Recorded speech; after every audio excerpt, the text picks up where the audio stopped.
Carson Beck hoping for a performance that will change the trajectory of his season individually. Woodring, one of the best kickers in the country, boots a touchback. So here comes Ole Miss on offense, led by Jackson Dart, who leads the nation in total offense. He's 5th in completion percentage. In his 3,210 passing yards, #1 in the country entering this weekend. 3rd-year starter, senior from Kaysville, Utah. And coaches on both sides, Greg said, when he's accurate, he's tremendous, but sometimes a little scattershot. A little bit, but the downfield stuff really picked up last week. So trying to pick up where he left off against Arkansas. Even without Harris, they think they have one of the best wide receiver groups in the country. Jordan Watkins had 5 touchdown catches last week. Juice Wells went in motion. Jackson Dart's an excellent runner. And he gets yanked down by Nazir Stackhouse after a 1-yard gain. Matter of fact, Kirby Smart said Jackson Dart runs like an SEC running back. He's big and physical, not crazy breakaway speed, but very crafty, and his legs will be a factor today to slow down that pass rush. They like to go very quickly, and he's in trouble. Chaz Chambliss has him wrapped up, and down he goes. Back at the 19-yard line. Kristen Miller there as well for Georgia to help finish him off. It's a loss of 6. What a great pass rush by Georgia, and these are the downs that Ole Miss has to avoid. 3rd and longs against a very athletic group on the front. It was Glenn Schumann, the defensive coordinator. Ulysses Bentley is the running back in for Parrish today. Dart throws a floater, intercepted by Dan Jackson. And the 6th-year senior brings it back near the 20-yard line.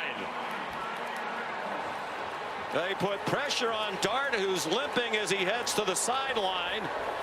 Jackson picked it off, the 4th of his career. And Jalen Walker working against the right guard. Jerquan Scott beats him inside, gets a hand on Dart. Release, can't follow through. The ball sails high, and it's easily intercepted. Just a great pass rush on consecutive plays from Georgia, and a big interception to start the game for the Georgia Bulldogs. We mentioned Dart. The games when he hasn't been very accurate, not coincidentally, he's been pressured by teams like Kentucky and South Carolina. Trevor Etienne is on the field as the running back for Georgia, playing through a rib injury that took him out of the game against Florida in Jacksonville last week, just prior to the half. He got 6 on the carry. Dart obviously upset, both with the result of the play and the physical pain that sends him into the medical tent.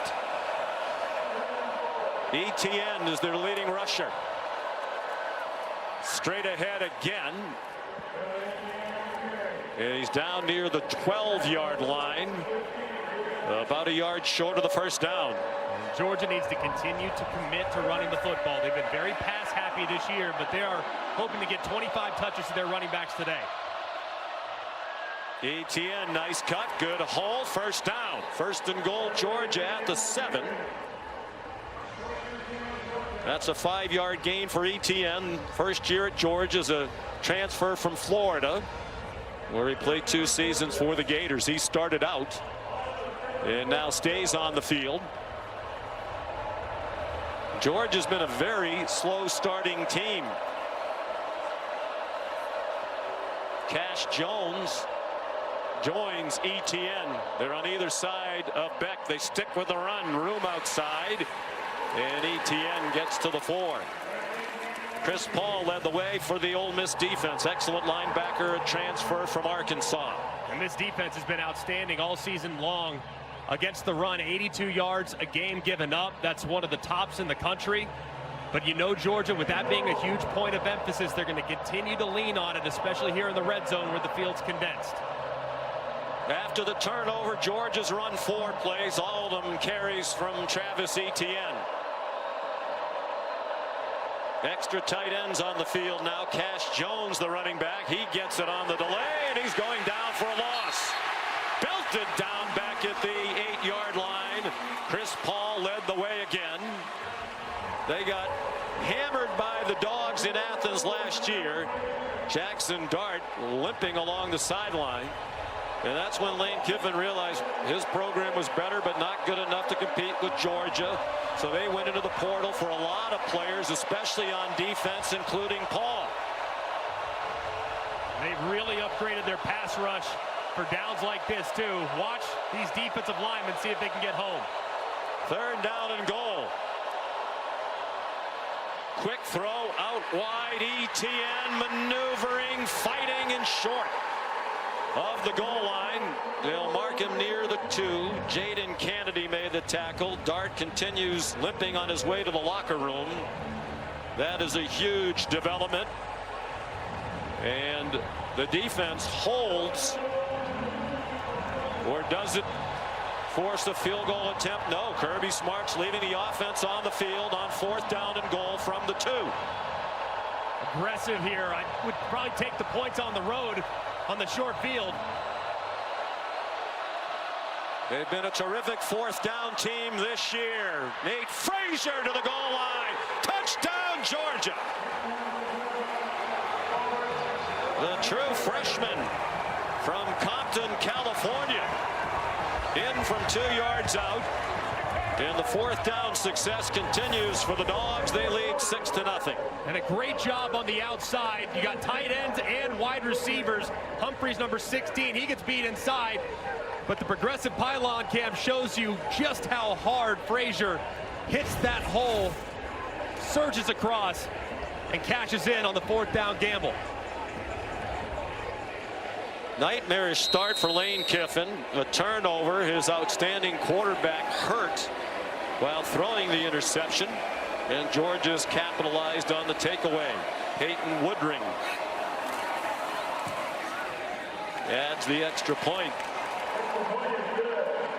Nate Frazier scored the first touchdown of the game for Georgia last week against the Ole Miss quarterback Jackson Dart limped off the field and back to the locker room in visible pain, favoring his left ankle. You saw him slam his helmet in frustration. I'm told he went to the locker room for further evaluation, but he couldn't put any weight on his left leg. I'll keep you updated as I learn more, but the Rebels quarterback still back in the locker room right now, guys. He's been a stalwart 3-year starter. Today is 35th career start for Ole Miss after he spent 1 year at USC. Woodring kicks off again. And it's another touchback. So that means it'll be Austin Simmons as the quarterback. The lefty, redshirt freshman out of Miami. Pahokee High School, north of Miami. He's appeared in mop-up duty in 6 games, including last week. He came in with about 10 minutes to go, went 3 for 3 and threw their 7th and final touchdown pass of the day against the Razorbacks. He's a very gifted young man. Live arm, really accurate baseball player with a background, so he can really a natural thrower, but they're going to have to run the ball to take the pressure off the freshman. There's a 4-star prospect coming out of high school, throws on the run. Juice Wells had to lunge for it. He caught it. And it's a first down with an 11-yard gain to Wells. Transfer from South Carolina. They've been expecting more from him, and lately he's been giving it to them. Battled injuries when he first arrived here in Oxford. Play fake, Simmons. That pass is complete. Caught by Daquan Wright. He had 9 catches last week. The tight end got 11 more. The Rebels go quickly. And with the quick game, this Georgia defense does a great job. Stackhouse drops out underneath and tips it. But luckily, right there on the receiving end. A great break for Ole Miss. Stackhouse deflected it, but it wound up right in the hands of Wright. Ulysses Bentley, the running back. You know, they obviously would rather have Trey Harris. Lane Kiffin thinks he's the best receiver in the country. But one thing we saw last week, and the coaches talked about it, when Jackson Dart was the quarterback last week, you don't get locked on one guy as you might when Harris is in there. They think they have a lot of weapons, and they used them all last week. Bentley dropped for a loss of 1 by C.J. Allen. Yeah, sometimes when you have an elite weapon at wide receiver, I play with Julio Jones. Sometimes when you're looking at the field, you're looking through a straw in the direction of that great take over the game guy. This now opens up the whole offense, but it's going to be tough for a freshman as Dart's coming back to the field. And noticeably limping as he does. Play action pass, and the catch made by Jordan Watkins of his record-setting performance last week against the Hogs when he had 8 catches for a school record 254 yards and 5 touchdowns, which tied the conference record and set the school record. They're about 2 yards short of the first down and going for it just inside the 45. Initially, Lane Kiffin ran on his big defensive tackle, J.J. Pegues, but I think with it being kind of a long one, they're deciding not to go with that short yardage package that's been unstoppable all year long. So no running threat from Dart. Their leading rusher out as well, and their leading receiver with the backup quarterback going for it on 4th down. Caden Lee, the slot receiver, has a first down. Dan Jackson made the tackle. Austin Simmons thrust into the action and cool as a cucumber so far. And really nice design here. They kind of treat that like a stack, and you know Lee's going to have one-on-one with outside leverage. A great throw. 12-yard gain. He hasn't missed yet, and now he has as he fires one over the head of Daquan Wright. And he's a tough man to airmail. Big target for Lane Kiffin's quarterback, 6'4", 205. Excuse me, 255, the transfer from Virginia Tech. Dart has his helmet on.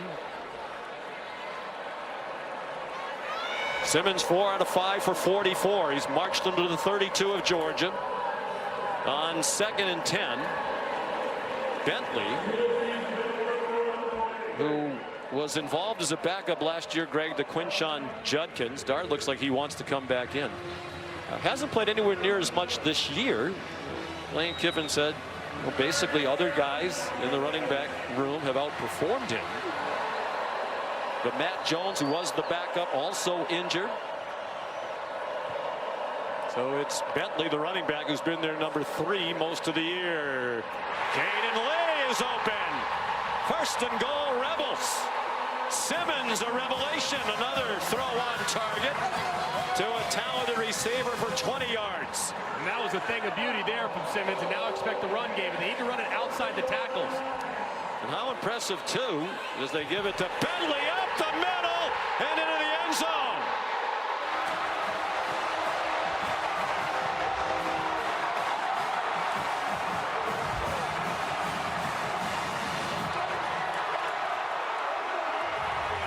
No Henry Parrish, no Jackson Dart, no Trey Harris, no problem.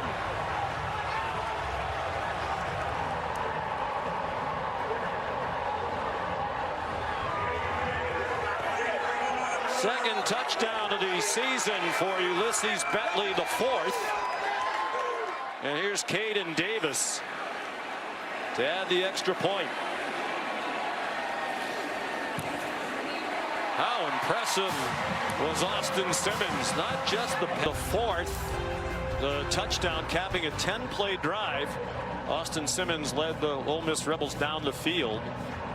They haven't lost their explosiveness without Trey Harris, without Jackson Dart, without Henry Parrish.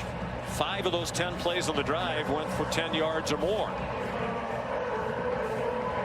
Talk to Kirby Smart about the Ole Miss offense. That's the first word he used, explosive. Caden Davis, ordinarily a touchback kicker. I don't know if he slipped on the kickoff, but he squibs it down the field and mishandled for a moment by Cash Jones. They're without their usual return man, Anthony Evans. And Georgia's going to start inside the 15-yard line. Time for our player check-in presented by Allstate. How about the redshirt freshman, Austin Simmons? Come off the bench, young fella. Go against the number 2 team in the land. Who cares? How about the 4th down conversion, hitting Caden Lee? No problem whatsoever. This is a thing of beauty right here. Look at him thread the needle against zone coverage. Perfectly placed, and then they pay it off a moment later with the Bentley touchdown right up the middle. Just a terrific response after the early turnover with their quarterback in the locker room. Second possession for Georgia. The first one was at the plus 21-yard line after the interception by Dan Jackson. They went 7 plays to score the opening touchdown of the game. Flags down. Nifty run by Etienne. Shifty maneuvering. Illegal formation. Offense. Still first down. Well, it's coming back for the first penalty of the game assessed against either team.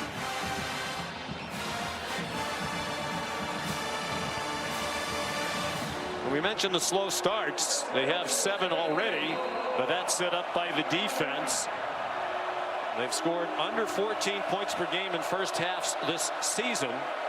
Only Kentucky, Auburn, and Mississippi State, 3 of the worst teams in the SEC this year, faring worse in first half scoring. Nate Frazier banged down at the 11-yard line. He got 2. Here are today's impact players presented by the Home Depot. There's so many great players, it's almost tough to pick them. Trevor Etienne, the running back, he's going to get a lot of looks today. Arian Smith, their best wide receiver, great top end speed. The pass rush provided by Princely Umanmiele, the transfer from Florida, working against the left tackle. And then Chris Paul, an eraser at the second level. One of the best linebackers in the country, is going to be huge today for this Rebels defense. Second down and 13, and Cash Jones dropped for a loss. Xavier Harris, part of the deep and talented Ole Miss front that leads the country in tackles for a loss. And he's working against right guard Tate Ratledge, who's been a little bit banged up. He goes right around him. Ratledge returned last week, but did not look anywhere near 100%. And this athleticism of Ole Miss's defense is going to be a handful if this defensive line doesn't handle it.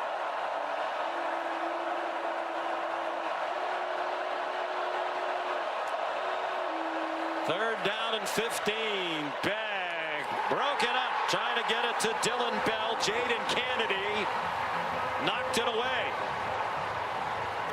And that's an encouraging start for the Ole Miss defense, as they've been struggling to find somebody to play corner opposite Trey Amos.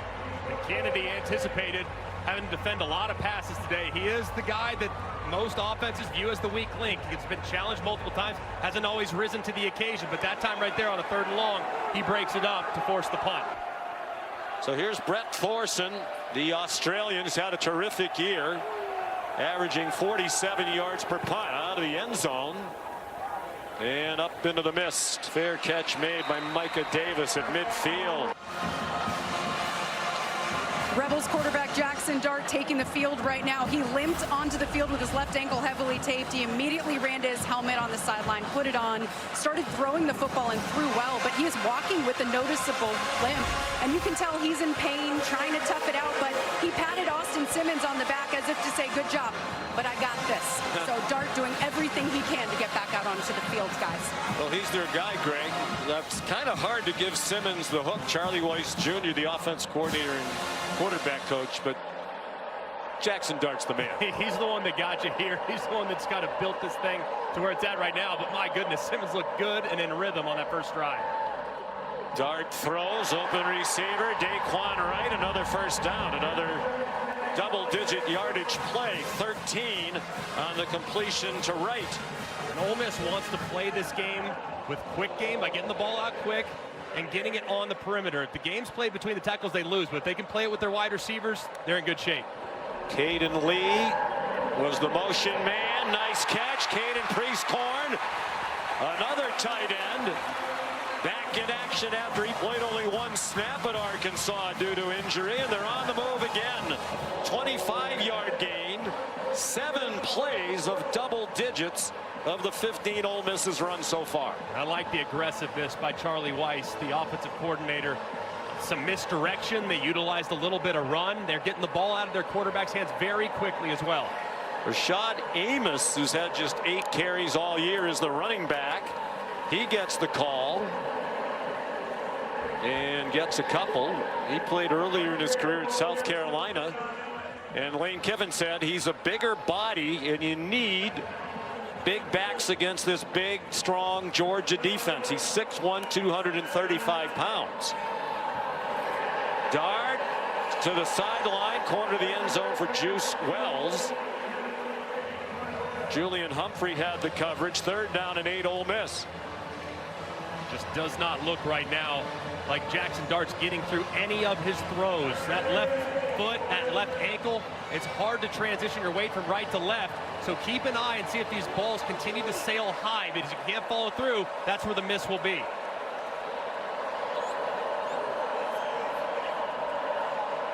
Bentley back in at running back. He scored the Ole Miss touchdown on their last possession. Option pitch to him. He has some running room. What a nifty move to get a couple. But he did not get to the first down marker. KJ Bolden there, the freshman, to take him out. And the field goal team will come on for Lane Kiffin with 3.5 minutes to go in an entertaining first quarter. It's been a really nice start from Ole Miss's offense after the turnover. The response to the early adversity has been tremendous, but that one felt like a big moment there for Georgia. They had terrible field position. Ole Miss got it around the 50, and they're holding them to 3 points. 23-yard try for Davis, a transfer from Texas A&M in his second year here. It's good, and Ole Miss leads for the first time today, 10-7.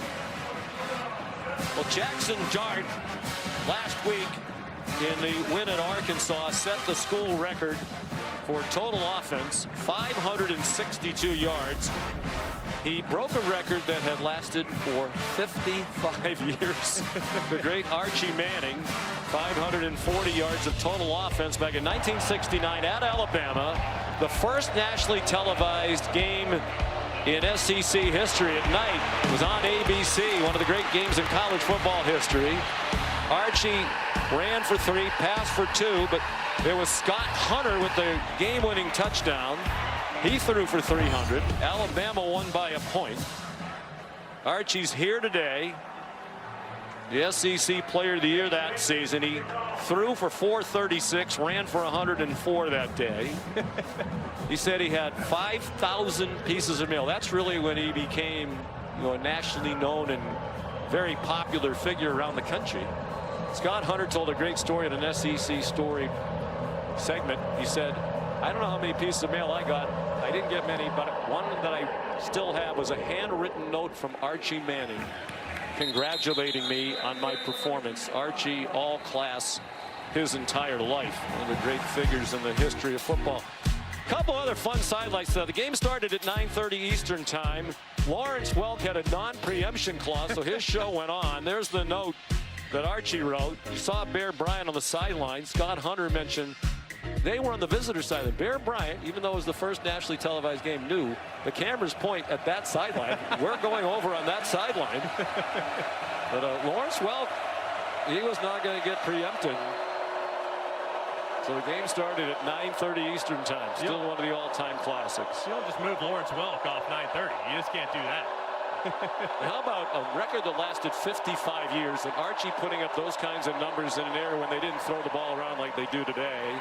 Trevor Etienne tripped up. By the way, how about our ABC lineup in 1969?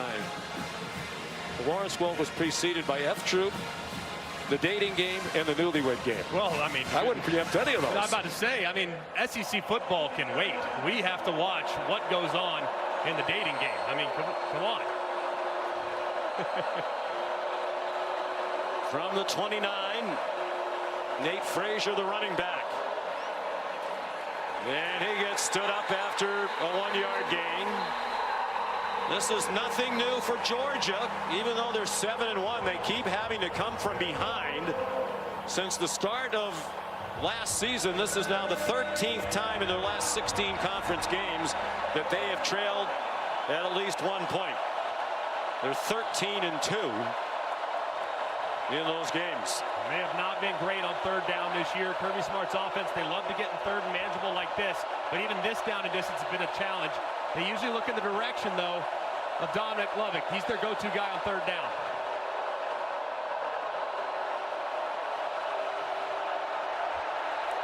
Well, last year they were 55% on third down, leading the nation. And a whistle before the snap with the play clock running down. Prior to the play clock running out. First charge timeout. Georgia. 30 seconds. This year, that third down number for Georgia on offense just 38%, 90th in the country. It's been a problem. There are the college football playoff rankings brought to you by Allstate. Ohio State already a winner against Purdue. No surprise there. Miami, kind of been living a charmed life all year. They held on to win Virginia Tech in a controversial ending. Way down at Cal, rallied to win that one, but I'm really not that surprised that a good Georgia Tech team knocked them off today. Yeah, on the road, early start, but the Miami team, they got a ton of firepower, but man, that offense was really held in check today by a stingy Georgia Tech defense. 3rd down and 4. Cash Jones, the running back. Ole Miss doesn't blitz much. They get pressure with 4. They rush 4. They move back. He throws. Landon Humphreys, good catch, and then it came out when he got blasted by John Saunders Jr. This has been a problem for Georgia receivers. Drops. The ball's a little bit wet, and it's a perfect collision by John Saunders. One that you would think Humphrey would be able to reel in, but he can't because the helmet initiates that contact and dislodges the football. It's just a perfect defensive play there by Saunders.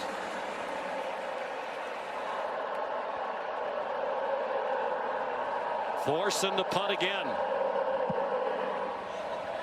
That one's better. Micah Davis. A hard-earned 2 yards on the return. And the 48-yard punt. 25 drops for Georgia. A lot of heat on Carson Beck, but that certainly doesn't help. Only UAB has dropped more among all FBS teams. Yeah, and considering the talent they have in their receiver corps, it's really inexcusable. And you can actually point to several drops early in the game that really disrupt the confidence that Carson Beck has played with. So we'll see if he handles it better today. But you see, he starts to press when the receivers drop passes early. So it's Jackson Dart's turn again. Total yards are 114 to 27 in favor of Ole Miss. The fake to Bennett. Here comes a blitz. They check it down to Ulysses Bennett. Started his college career at SMU. And he's knocked down at the 30, but a quality gain of 7. Jonel Aguero plays their star position, made the tackle. And it's really important for Jackson Dart to continue to be mindful of how good this pass rush is. You're in a nice rhythm offensively because you're getting rid of the football. He's got to continue to get it out quick. Under a minute to go in the quarter. Wide open Bentley in the middle of the field. And down at the 39-yard line of Georgia. 31 more for Ole Miss. And this is just a bust.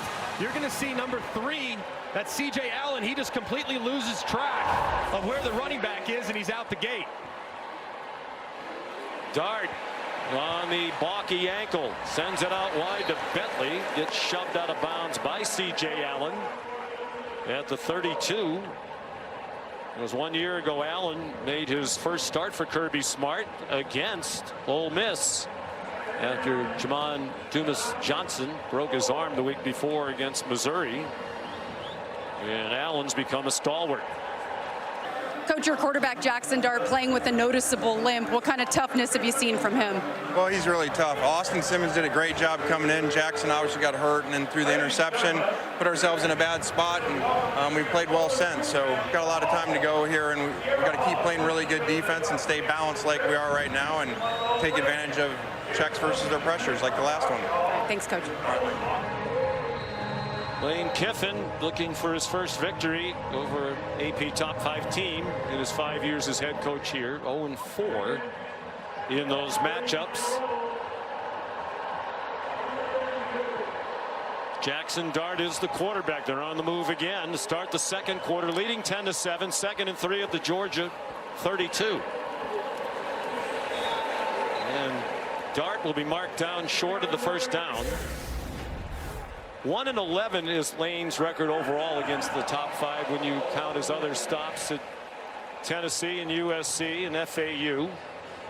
So I heard Paul Feinbaum talking about the other day, kind of comparing him to James Franklin. Yeah. You know, you win a lot, but now the knock is, can you win the big one? Yeah, and I don't think he's ever had the personnel to do it. This year made wholesale changes to how they attacked the line of scrimmage and recruiting and the portal as well. So this is a more capable team than ever before.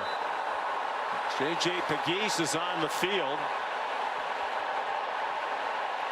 But, well, he's more than 300 pounds. It is that little creature that has brought about a delay. I feel like you should do a Kevin Harlan impression here and call him if he takes off for the end zone here. You know? Kevin is Hall of Fame good at that and everything else that he does as well. So we'll leave that to him, one of the all-time greats in our business. The Georgia players are running away from him. Terrorizing the Georgia sideline right now. And you go up against 300-pounders and it doesn't bother you, but a little squirrel has you scampering out of the way. I think if you're Ole Miss, you really don't like this delay. You have everything going your way. You have Georgia on its heels. And they're about, it seems, to hand the ball to big number 38, J.J. Pegues, starting defensive lineman, who also comes in on offense. And he hasn't been stopped yet. He's scored 6 touchdowns and has picked up first downs on the other 5. So he's 11 for 11. In these situations, short yardage and goal line. We're knocking on wood for those Ole Miss fans are saying that there's going to be an announcer curse here. We're knocking on wood. And a direct snap to him, and there he goes. He is super athletic at 315 pounds, and they think he can break one. They're not just looking for a 1-yard gain. He almost broke that one. And a great job, too, on the end of the line of scrimmage. Daquan Wright, number 8, securing the edge and allowing the big fella to get to the perimeter. He's from right here in Oxford. They call him the mayor of Oxford. First down, Ole Miss. Play fake, Jackson Dart, and then the dump down, and Bentley's dumped down for a loss back at the 28-yard line by Raylan Wilson. 7-yard loss on the play. After a big loss on first down, and now you're sitting in second and long. Jackson Dart has to understand the situation. You try to get half of it back to make sure that you can make third down more manageable. So try to get 8 or 9 yards on the quick throw here. 2 minutes gone by, second quarter. And all Ole Miss since the opening turnover that led to the Georgia touchdown. Dart's pass incomplete, looking for Jordan Watkins. With Dalen Everett in coverage, a 2-year starter at corner for the Georgia Bulldogs. Big thing here on third and long. Got to get the ball out quick. You cannot take a sack if you're Jackson Dart, because then you run the risk of potentially being knocked out of field goal range. So ball has to come out against a really aggressive pass rush. Dart was sacked only 1 time while setting their passing record last week at Arkansas. Conservative play call on 3rd and 17. A run for Ulysses Bentley. Chris Cole, the freshman, made the tackle. He's been seeing more action in the absence of the veteran Smile Munden, who's been out with a foot injury. So here comes Caden Davis, 1 for 1 today, and now 16 out of 19 for the year. He did slip on a kickoff. The rain continues to fall.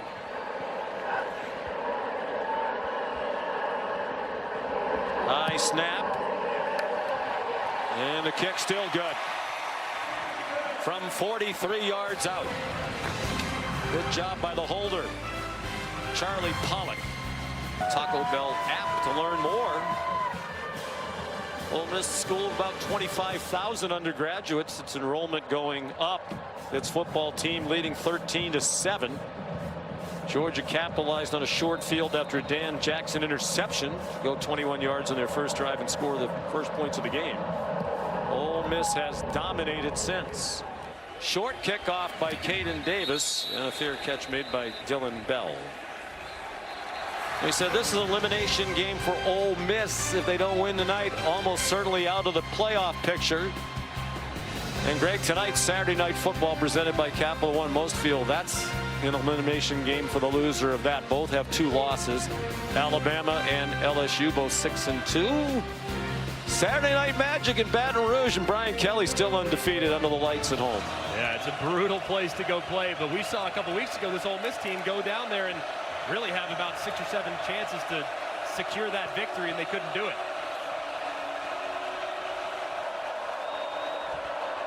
So here's Carson Beck. 2 out of 4 passing so far. And on target to Lawson Lucky, the tight end, out to the 39-yard line. 14 yards and a first down. So much has been made of Carson Beck and just how many mistakes he's made in the passing game. There's been several, but it already looks like today he's playing with good rhythm. Looks like his feet are underneath him. He's getting the ball out quickly, but the big plays that Ole Miss continues to create are going to be a problem for Georgia. First double-digit play on offense for Georgia. The toss to Nate Frazier.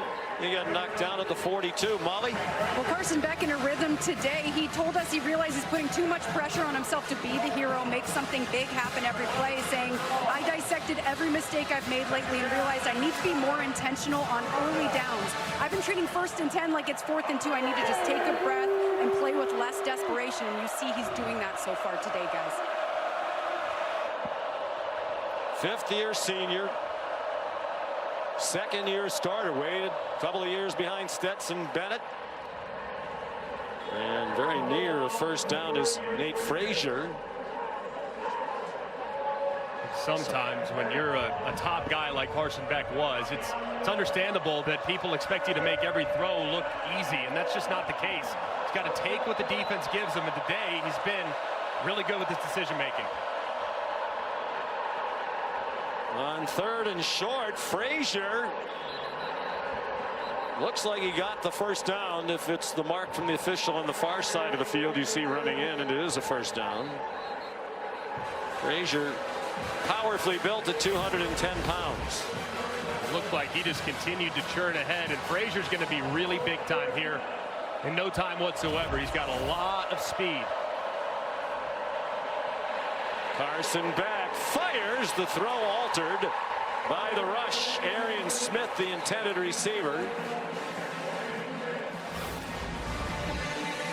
And just unblocked right around the edge is son Taryn Perkins, who's one of the fastest guys on this Ole Miss football team. He arrives just early enough to affect how accurate Carson Beck was delivering that football, but it didn't look like he touched him, so the ball might have just came out of his hand a little awkward. On 2nd and 10, he's pressured and taken down. Back at the 39-yard line by Jared Ivey. And Ivey working against Tate Ratledge, who we told you earlier, just his 2nd game back from the injured ankle. He's missed a ton of time, and he hasn't looked anywhere near 100%. That's twice now that Ole Miss has matched up one-on-one against the right guard, and they've gotten home in both different occasions. 42nd sack of the year for Ole Miss, the first today. They lead the nation in that category. 3rd down and 18. Beck running away from the rush, and a late flag thrown. The pass nowhere near a Georgia Bulldog, but there's a flag thrown in the secondary. This would be a huge break for Georgia if they convert a 3rd down and 18 with the help of a penalty. Holding, number 5 against the defense. John Saunders holding Lawson Lucky. It's a heavily penalized Ole Miss team, and this one really hurts. This is massive. I mean, you're going to see Lawson Lucky try to work inside, and Saunders just really doesn't do anything to get out of the way. I mean, he just grabs him, doesn't let Lucky cross face, and it's an easy call for the official, and just a terrible penalty for Ole Miss. They have given opposing offenses, that's their 28th first down awarded because of a defensive penalty, among the highest in the nation. You just can't do that on 3rd and long. Huge break for Georgia. Frazier in trouble. Stayed on his feet and turned a 2-yard loss into a gain of 5. Ole Miss has been penalized 86 yards per game. Only Liberty and UTSA seen more penalty yardage per game stepped off against them than have the Rebels. Under 9 minutes to go, first half, 13-7 Ole Miss.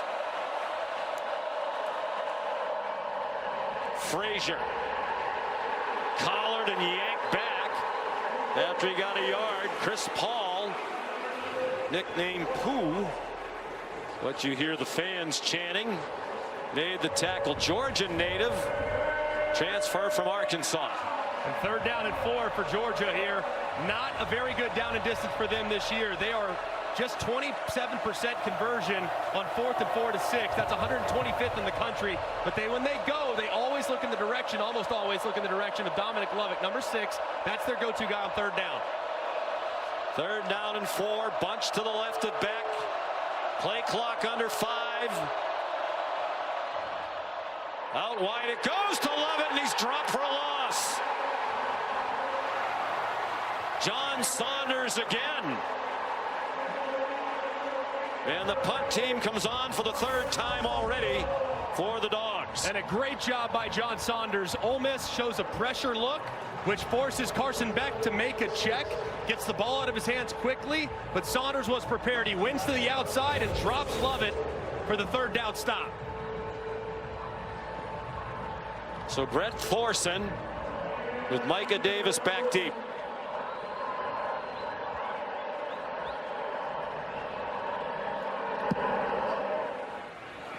End over end. Davis lets it go.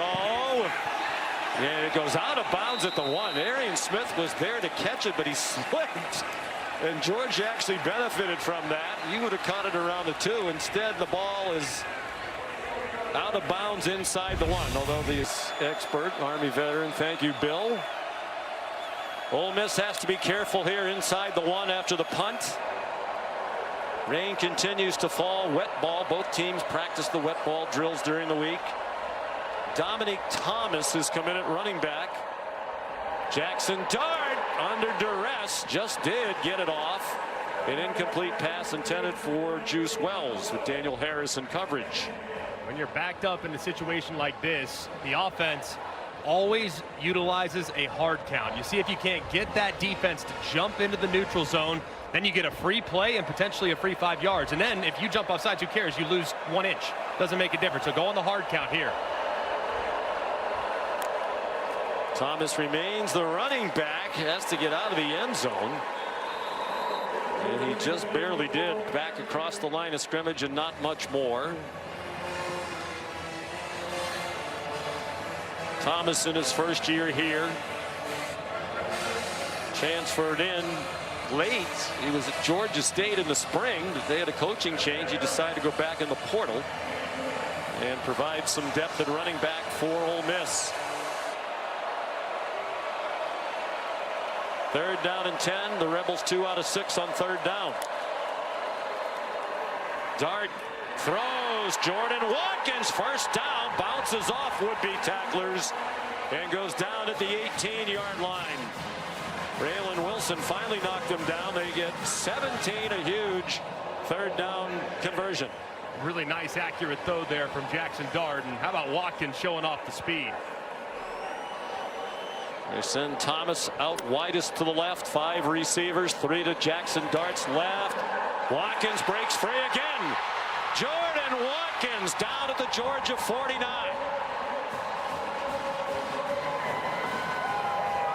He had 5 touchdowns last week. 2 of them were more than 60 yards. That's 33 more yards for Ole Miss. And they are doing a great job just picking apart an excellent secondary. But at some point, this Georgia pass rush has to get home. Dart has a lot of time to operate in the backfield. It's an improved offensive line. And they scheme very well to get the ball out as quickly as they can. Ulysses Bentley back in at running back now. They marked it at the 50-yard line.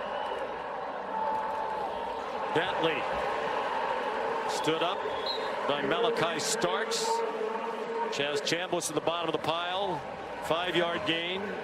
Starks a great safety. Just named one of the 16 semifinalists for the Jim Thorpe Award as the best defensive back in the country. He does an amazing job back there, the signal caller, and not a guy that you want to target in coverage. Pressure brought by Glenn Schumann. Juice Wells. Chaz Chambliss had him tied up down low. It's 6 yards and another Rebels first down.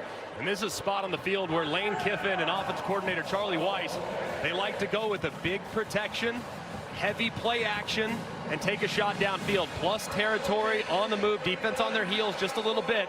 Let's see if they try and take a big shot downfield here.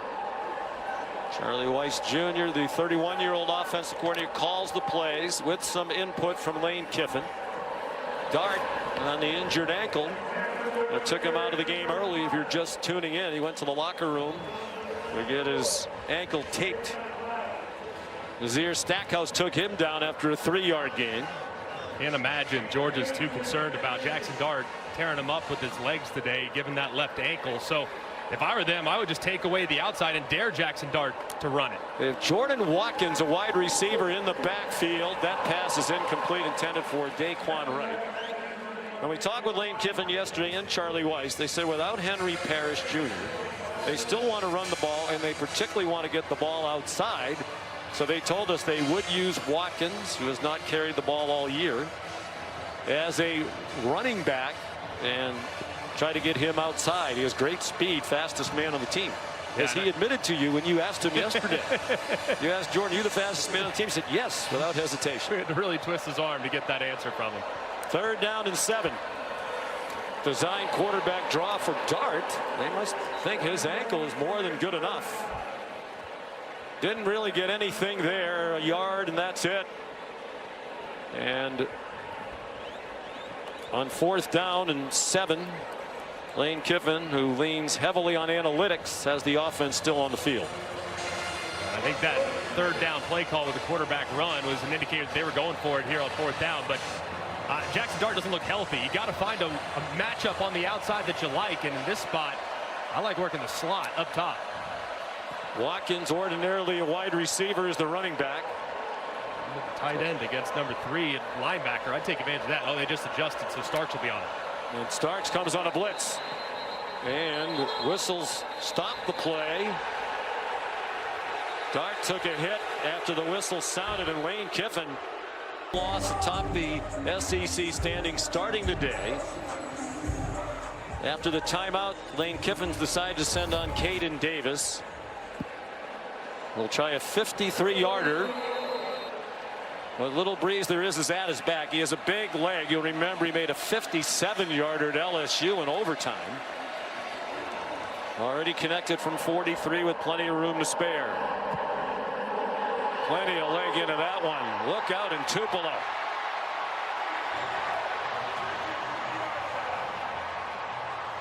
These kickers are so good. And Lane Kiffin made the right decision. Much better snap this time. Perfect hold. And my goodness, you said Tupelo, Memphis, anything just right up the highway. That thing had a lot of room as it sneaks inside that left upright. Transfer from Texas A&M as Davis got a degree there in supply chain management, prestigious degree, and he's going to have his MBA from Ole Miss in December. So impressive drive. They started at their own 1. They got out of the hole from the 1 on that big 3rd down. Wound up holding it for 10 plays. So Georgia, another sluggish start on offense. We noted they've been one of the worst first half teams in the SEC. And their 7 points were set up on a very short field by the defense. So Davis will kick off. Cash Jones is back deep. Again, no Anthony Evans this week with a hamstring injury. Ordinarily their kickoff and punt return. And no chance for Cash Jones. Time for the Aflac trivia question. Ole Miss is 1-24 all time against AP top 2 teams. Georgia is number 2 in the AP poll this week. What was the lone win? I know this one. Well, don't blurt it out. I will not. I will not do that. Answered after the play. 2:55 to go. Georgia with 2 timeouts here in the first half. That 1-24 record, by the way, is one of the worst of all time, as you might imagine. The only way that could be worse is if they had 0 wins. How about that for deductive reasoning? Syracuse very proud. Beck zings one. A little bit behind Dylan Bell, but he made a nice catch. 15 yards and a first down. You'll remember this. Why do you remember it?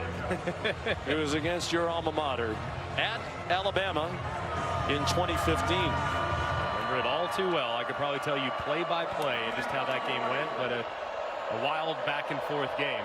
That's the answer to the Aflac trivia question. It was a 43-37 win. Chad Kelly threw for 341 and 3 touchdowns. That was in Tuscaloosa. Quick screen to Dominic Lovett, and the Dogs are on the move to the Rebel 48 with a 13-yard gain. See if they get a snap off before the 2-minute timeout. It's not looking likely, though. Good start to this drive. See if Georgia can kind of inject some life into the offense. I thought you were fabulous the other night. That is very kind. I appreciate that. Only big news of the night on this past Tuesday. So 1st and 10, Georgia on the move to the Rebels 48, down by 9. Trevor Etienne for about 3. We mentioned one of the big games in stadium history, and it's an attendance record here at Vaught Hemingway Stadium. 68,126. Enduring a steady rain. They have enjoyed what they have seen so far. And a terrific start, but Georgia trying to cash in here at the end to see if they can't spoil what's been a terrific first half.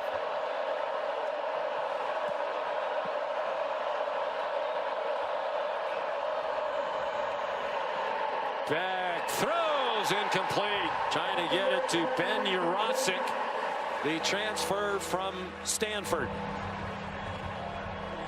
Looked like Saunders might have gotten a piece of this. They tried to work a little pump wheel. Really open there for a second, but it looked like Saunders might have just gotten a little bit of it. He does to deflect it, and Urosic can't reel it in. 3rd down and 6. They're 2 out of 6 on 3rd down, perhaps 4 down territory for Kirby Smart. Cash Jones went out in motion. Back goes down. Back at the 47-yard line.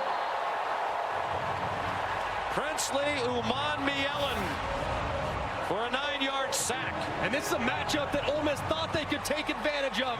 Uman-Mielen works right around the left tackle, Ernest Green. There's really nothing Carson Beck can do but secure the football.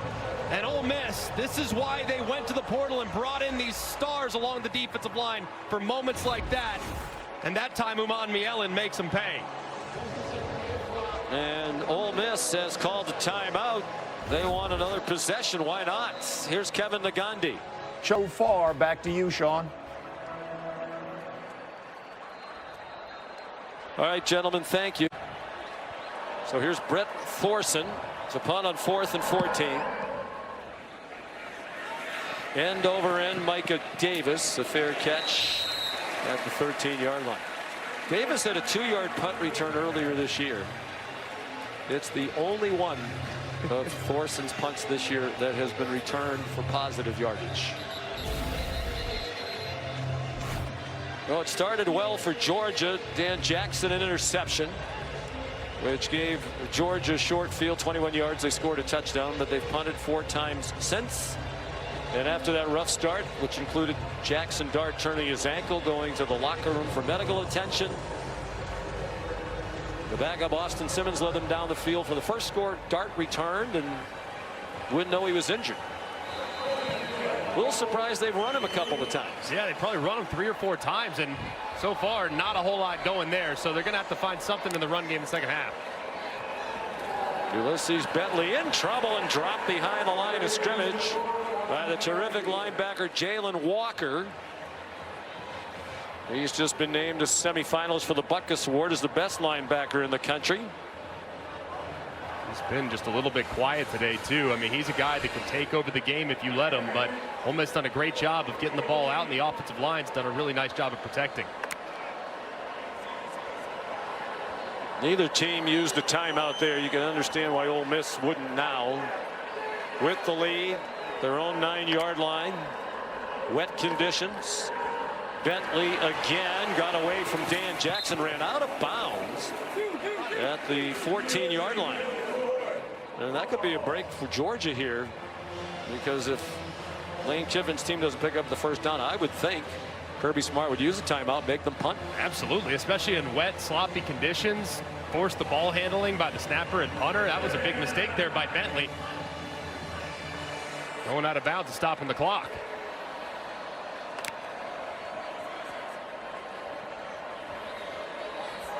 Third down and 9.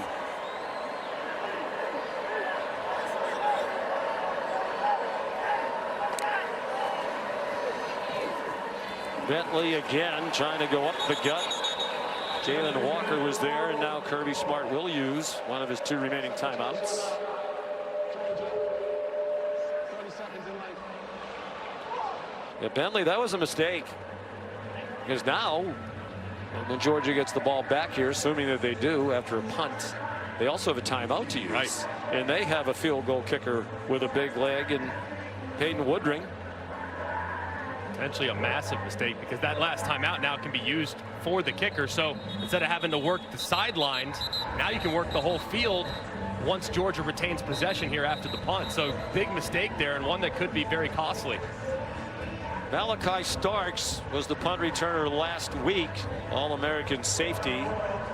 More than anything, they just wanted to catch the punts. But they basically had tryouts at their practices after Evans went down. Starks the choice. Fraser Mazin is the punter. Like Thorson of Georgia, he's an Australian, and that's a boomer. What a great punt. Still bouncing. Long and time consuming.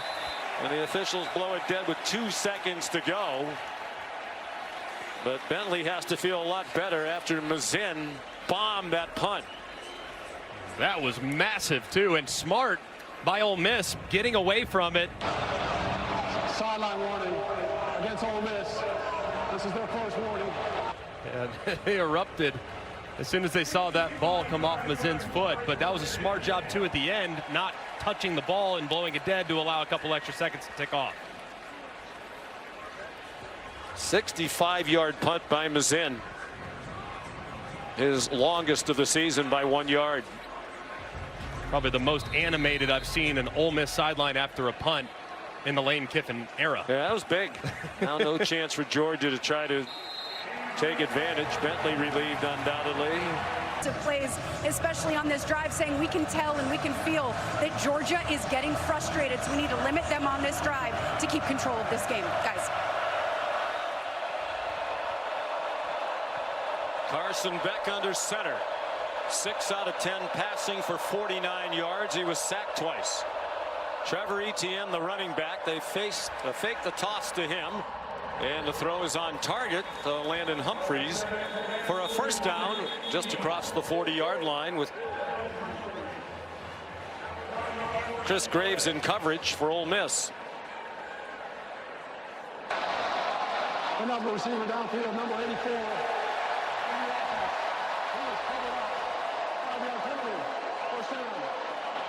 Didn't see a flag, but there was one, obviously, and it's been Jurasik who's flagged. And they shifted Jurasik from the right to the left, and it looked like Arian Smith tried to get off the ball but didn't get off enough, so was covering up Jurasik to the inside, making him ineligible. So a critical mistake wipes out a nice gain on first down. And a penalty-free game. That's just the second against Georgia, and Ole Miss, a heavily penalized team, committed only 1 in the first half. Beck given a clean pocket, throws, caught in traffic. Dylan Bell made the catch with Trey Washington, the safety right there for the Rebels. Comes up just shy of the first down at the 34-yard line. And that's the type of throw I want to see from Carson Beck, not just the rest of this game, but the rest of this season. Strong, decisive, accurate, tight coverage, and he paints it on his wide receiver. That's the guy we saw last year that made him the top prospect coming into the season at quarterback by Mel Kiper. Really has everything you want, including the size, 6'4", 220, arm strength. More accurate last year than he was this year. Cash Jones carries for the first down. Walter Nolan, another one of those transfers brought over to beef up the defense, made the tackle for Texas A&M. For the beginning of the year, he was #1 on Mel Kiper's big board among quarterbacks and #8 overall. He's going to be a top 10 first-round pick. Now he's the #6 quarterback and not in Mel's top 25 overall on the big board. Mel is a third-round grade for him. I would think with his skill set, he'll go before the third round. I think this is about as low as he'll go. If he can start stringing together good performances, he'll be in good shape. Before the snap, ball start, offense, number 57, 5-yard penalty, first down. Monroe Freeling, who's been seeing some action at right tackle for Georgia in recent games, flinched. And he's now in because they decided to move the starting right tackle Xavier Truss down to right guard because Tate Ratledge, the starting right guard, has been struggling today. So Freeling goes in, makes a critical mistake, and they're 1st and 15 again. Ratledge and then Micah Morris, who replaced Ratledge when he was out with an injury, have both been banged up lately at right guard, so they're down to their third with Truss shifting over. Already 2 Georgia penalties. They had won the entire first half. Catch and run. Lawson Lucky lunges across the line to gain and has a Georgia first down with a 16-yard pickup. And this is misdirection. This is a very aggressive Ole Miss defense. So what can kind of slow that down? Fake to the right, throw back to the left, and Lucky has some space out in front. They're going to continue to use misdirection. They've done it now 3 times here to start the second half. Fake to pitch to the left, roll to the right. That time fake to throw to the right, throw the shallow to the left. They're going to have to keep this defense guessing. Arian Smith, who can fly, the motion man. Here's Dylan Bell leaping over his own man, Monroe Freeling, and he has a first down to the 39-yard line with a 12-yard pickup. Rinse and repeat, more misdirection. Fake the run to the right, hand it around to the left, and you're off and running. Watch just how much flow you see from those powder blue jerseys. That time all the way from right to left. This is such an aggressive group. They're a very athletic group, but they can sometimes be caught in an undisciplined situation. And now here, that's multiple times in this first drive of the second half for Mike Bobo, where he's been able to kind of catch them off guard.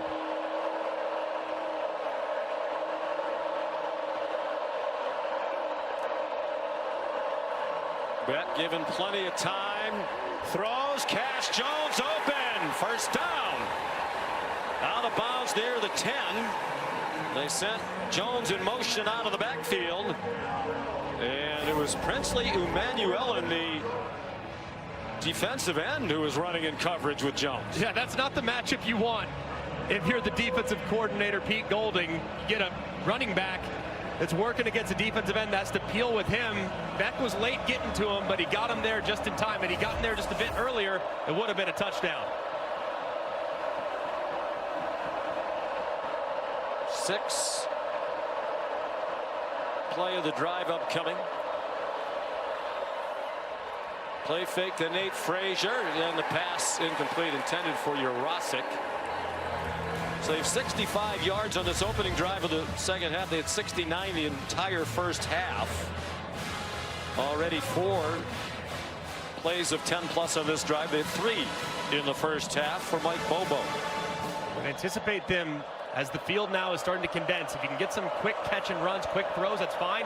I'd lean on the run game here. They've had success in this part of the field earlier in the game. Nate Frazier, the running back. Dominic Lovett, the motion man. They do run it with Frazier. Tough run. He spins down to the 5-yard line. They're going to mark it at the 6. Trey Washington made the tackle. 4-yard run for the freshman Frazier. There's an injured Ole Miss Rebel, and it's J.J. Pegues.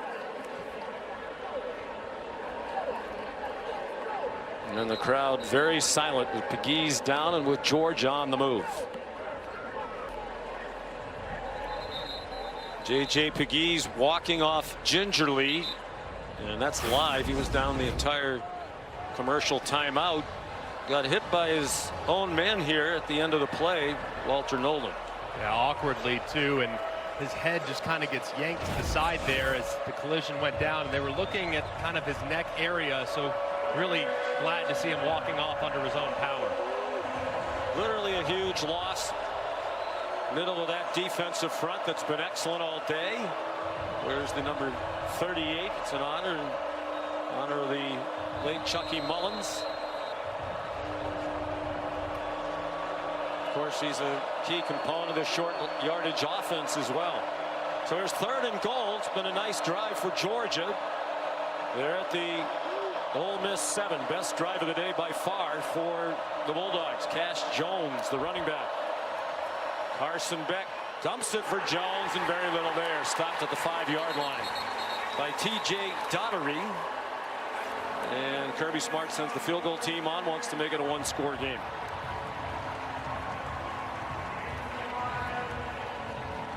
Good opening drive by Georgia, but a terrific job inside the 10 by this Ole Miss defense. That time kind of fooled Georgia, had to throw it underneath, and they rally up to make the tackle. Here's Woodring. Sophomore's been terrific. 30 straight inside of 50 yards, as you saw. His only miss of his 15 tries this year was a 55-yarder against Mississippi State. So no announcer jinx there and no graphics jinx, which led to the announcers commenting about how good and what a streak Woodring is on. Well, it looks like it's going to be pressure. It looks like blitz. You see 2 Ole Miss defenders walked up, but on the snap, they drop out into zone coverage. This is a man beater route. You want a running back working against a linebacker. They play zone, and it's an easy stop to rally up and make the play as J.J. Pegues walks off, will head to the locker room. And that's not just a big loss on defense, but also offensively, too, in those short yardage and goal line situations. Wonder if that might be a concussion protocol situation. What a likable young man he is. We talked to him yesterday. Grew up here in Oxford. Ole Miss fan. But he played quarterback in high school. In addition, he said he never played defense. He went to Auburn. He went to Auburn because there was some uncertainty in the coaching situation here at Ole Miss. Went to play for Gus Malzahn. He was a tight end. They moved him to defense the 2nd year because they needed help on the defensive line. He never played defense in his life. He played running back, quarterback. Moving from quarterback to D tackle doesn't happen every day. You know, it's a little bit of an unusual move. Nick Saban wanted to do that with you, but thought better of it. Woodring's kickoff is a touchback. Here's a look at coverage where it counts, presented by T-Mobile. Well, it's not about where you start, it's where you finish. The day did not start well for Jackson Dart. Hurts his ankle on like the 2nd or 3rd snap of the game, but he bounces back. He's been a little bit ginger on that left leg, but he's hit the shallow cross here. It's a route that they had open all throughout the first half. And then the underneath routes open up the deep routes. The time that he has to survey the field and throw it downfield because of the protection was also excellent the first half. So they're going to have to get back to the run game, but continue to protect at a high level. He has a play action fake and a completion to Jordan Watkins, who gets 9 on his 4th catch of the day. The Dart, when not blitzed in the first half, 8 out of 9.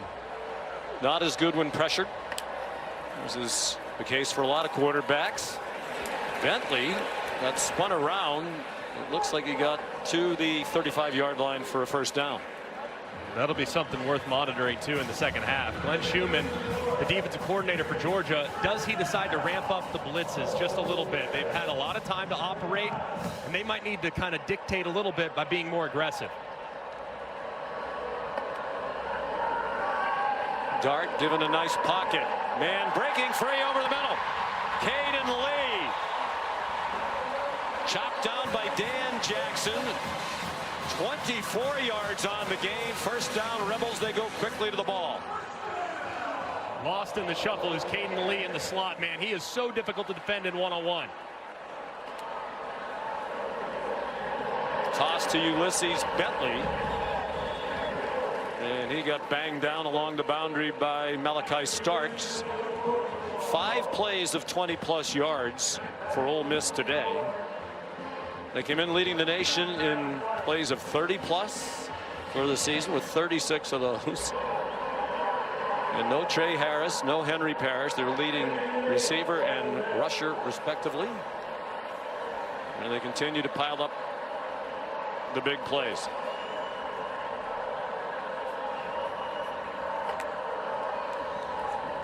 Dart with Dominique Thomas staying in the block. Another open receiver. Lee again inside the 15-yard line. Not often you see receivers wide open against this Georgia defense, but he was again for 27 more. And Kirby Smart having a word with his nickel, Jonel Aguero, who's responsible for that slot coverage. They bring a blitz. It's Thomas weaving for a couple.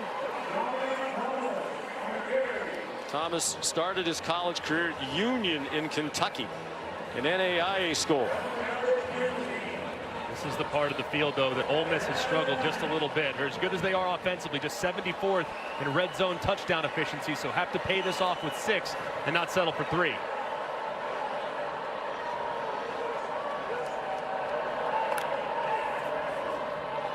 It's a reverse.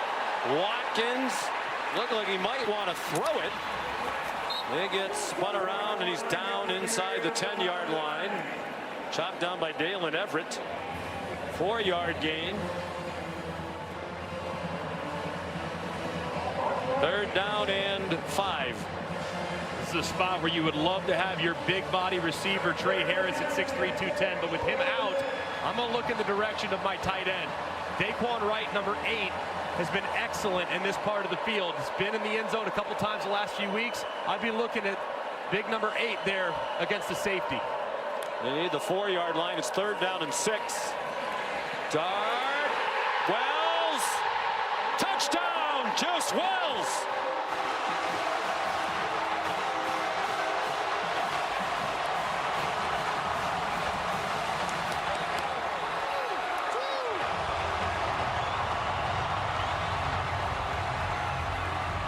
Trey Harris not even dressed out for the second half this afternoon. They don't need him.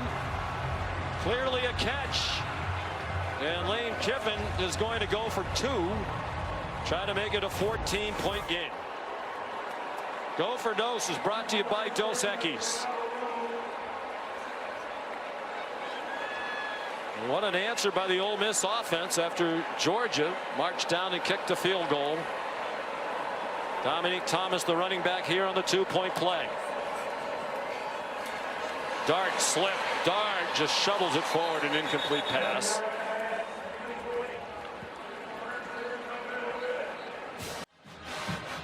Let's take a look at the last touchdown by the AT&T Connected Cam. Look at the eyes of KJ Bolden. That's to tell you the story. He's going to look and he's going to notice that his eyes are not on the intended receiver. Where are they? They're not in the backfield, excuse me. They are on the intended receiver. So Dart knows that he won't locate the ball. So as a result, knowing that he's not looking to him, he can just throw it right above his helmet. He'll never see it. And Juice Wells can go up, reel it in the back of the end zone for a touchdown. That was a great job by Jackson Dart, seeing the defender's eyes, taking advantage of it with great ball placement right over the top of his head. So it's the largest lead of the game for either team. Caden Davis will kick off with Cash Jones back deep.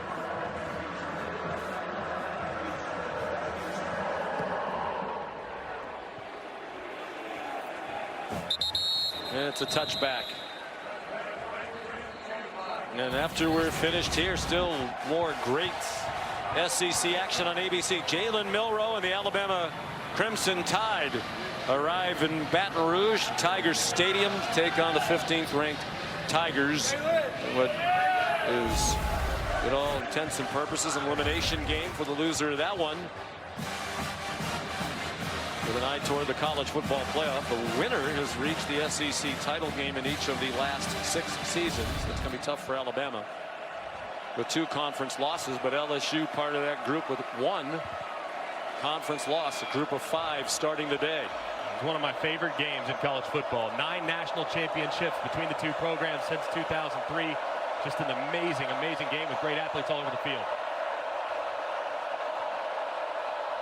J.J. Pegues not in the middle of that defensive front on first down for Georgia. Nate Frazier Rips ahead for 9. Here's Molly. Well, Sean, you saw D lineman J.J. Pegues walk slowly and gingerly back to the locker room. Athletic training staff were very carefully rubbing his left shoulder and neck area. I'm told he's undergoing further evaluation and is questionable to return with an upper body injury. He's still in the locker room now. Nate Frazier again. Tough run back, Carly, at the end to get to the 41. 8 more. Frazier's had the bulk of the ball carrying. Trevor Etienne playing through the rib injuries, carried 5 times. Frazier now 11 carries. Beck lofts it ahead to Jurasik. Tackled from behind at the 48-yard line. They got 7. And that's an example right there. That play right there. That's progress from Carson Beck. He didn't wait too long to let things open up downfield. He just, hey, it's 1st and 10. Take what the defense gives you. Live to play 2nd and 3. You don't always have to go for the jugular as a quarterback. Take it underneath and continue to stay efficient with your decision making.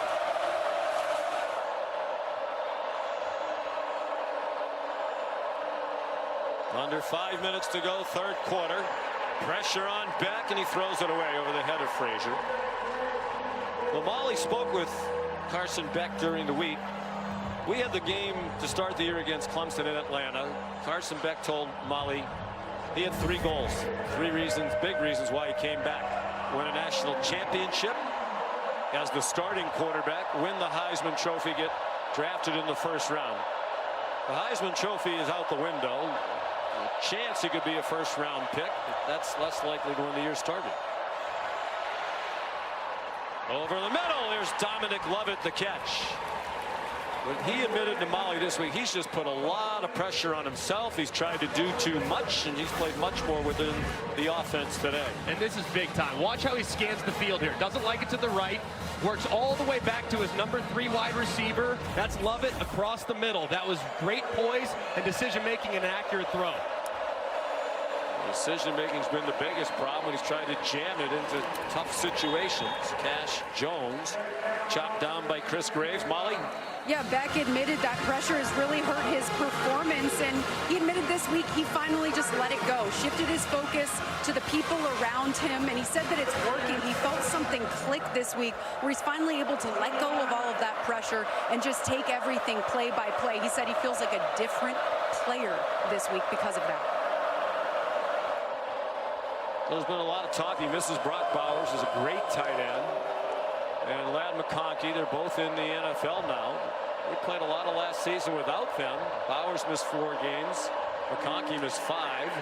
Frazier spun around and dropped. The ball's out at the end of the play.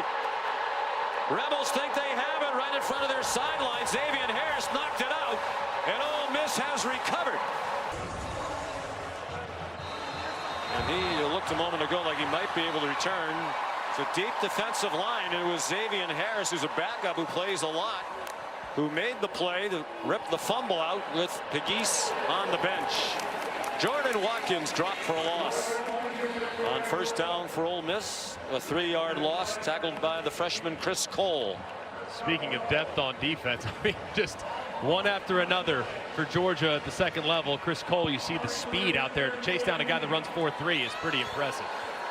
Freshman from Salem, Virginia. Just one top 3 recruiting class after another for Kirby Smart. Georgia 7-1 or better for the 7th time in the last 8 years under Kirby. Jackson Dart, all kinds of grass over there. And the crowd loved the fact that he lowered his shoulder into KJ Bolden. And it's a 1st down after a 21-yard run by Dart. A great decision there by Dart. One of the few times Glenn Schumann's called blitz. That time they have nobody outside the left because they brought pressure to the right. Dart makes him pay with his legs. 7th play of 20+ yards on offense for Ole Miss today. Taking down toward 2 minutes to go. In the 3rd quarter, Dart might have been deflected. Tried to get it to Caden Lee. It was a flutter ball. Dart, after that performance last week's the all-time leader in total offense at Ole Miss. second in passing yards behind Eli Manning.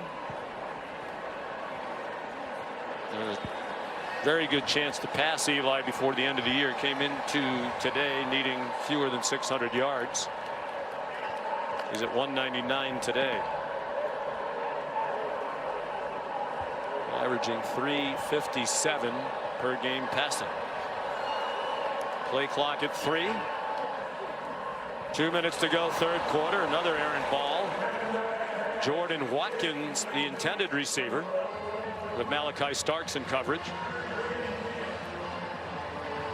That was tipped at the line of scrimmage by Tyrion Ingram-Dawkins too. So clearly, with how quickly Ole Miss is getting rid of the football, Georgia's pass rush maybe slowing down, trying to get in the throwing lanes with their hands, see if they can't tip a few at the line of scrimmage.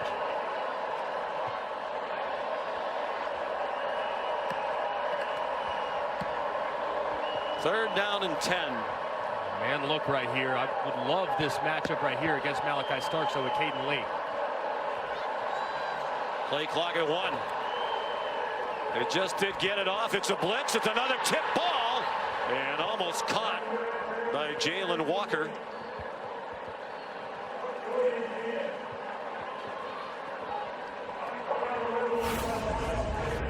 And just a great job. They bring pressure around. Number 3, C.J. Allen, is unblocked. Dart knows he has to get rid of the football. He's got a guy open underneath. That's Bentley. But the outstanding linebacker Allen goes up, tips it, and it falls incomplete, nearly intercepted. Good hands in that defensive front, tipping some passes for Dart to end that possession. Just the second punt for Frazier Mazin. And a fair catch made by Malachi Starks. Georgia will start inside its own 9-yard line after a 44-yard punt. Georgia's been a team that has almost always answered the call. I mean, even when they don't have their best stuff, they seemingly get better as the game goes along. And this feels like a drive right now. The offense found rhythm on the last drive. They were throwing it well. They've been running it pretty well. Just got to stay with that. Just got to make sure ball security here as the weather and the conditions are still challenging.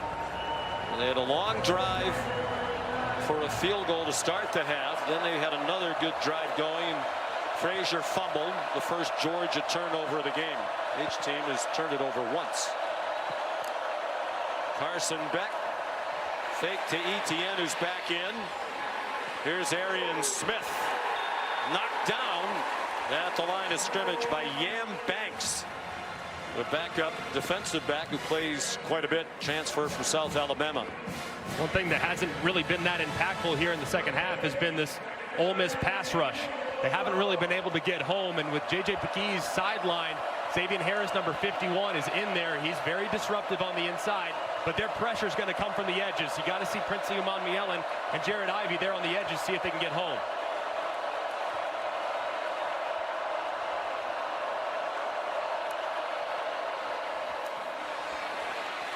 Lots of running room for the speedy Arian Smith. After the catch, he got 9. We're under a minute to go in the third quarter. Third and short. They're inside of 1 yard. They run it every single time, and it's almost always to the running back. So what I anticipate here, handoff up inside as Pegues comes back on. See if he can't stall him here on a short yardage situation.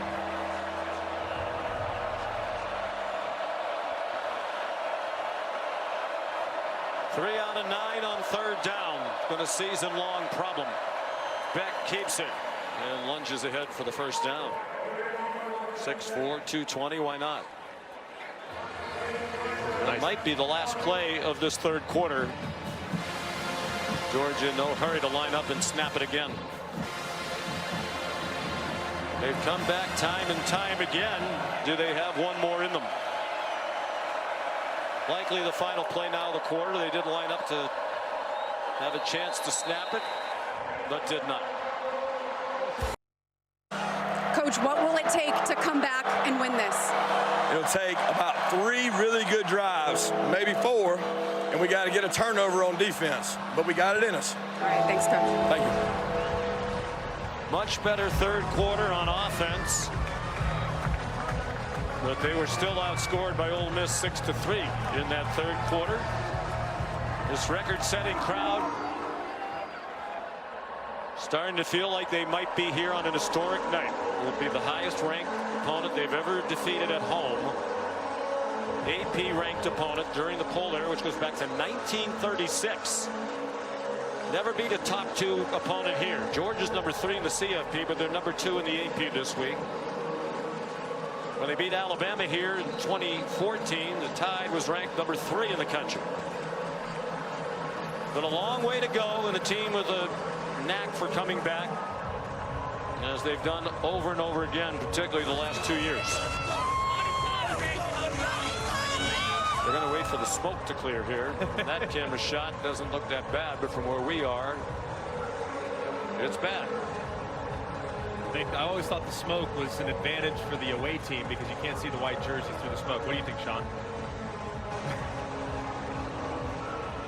They're hoping for a little help from the breeze here, but there really isn't any.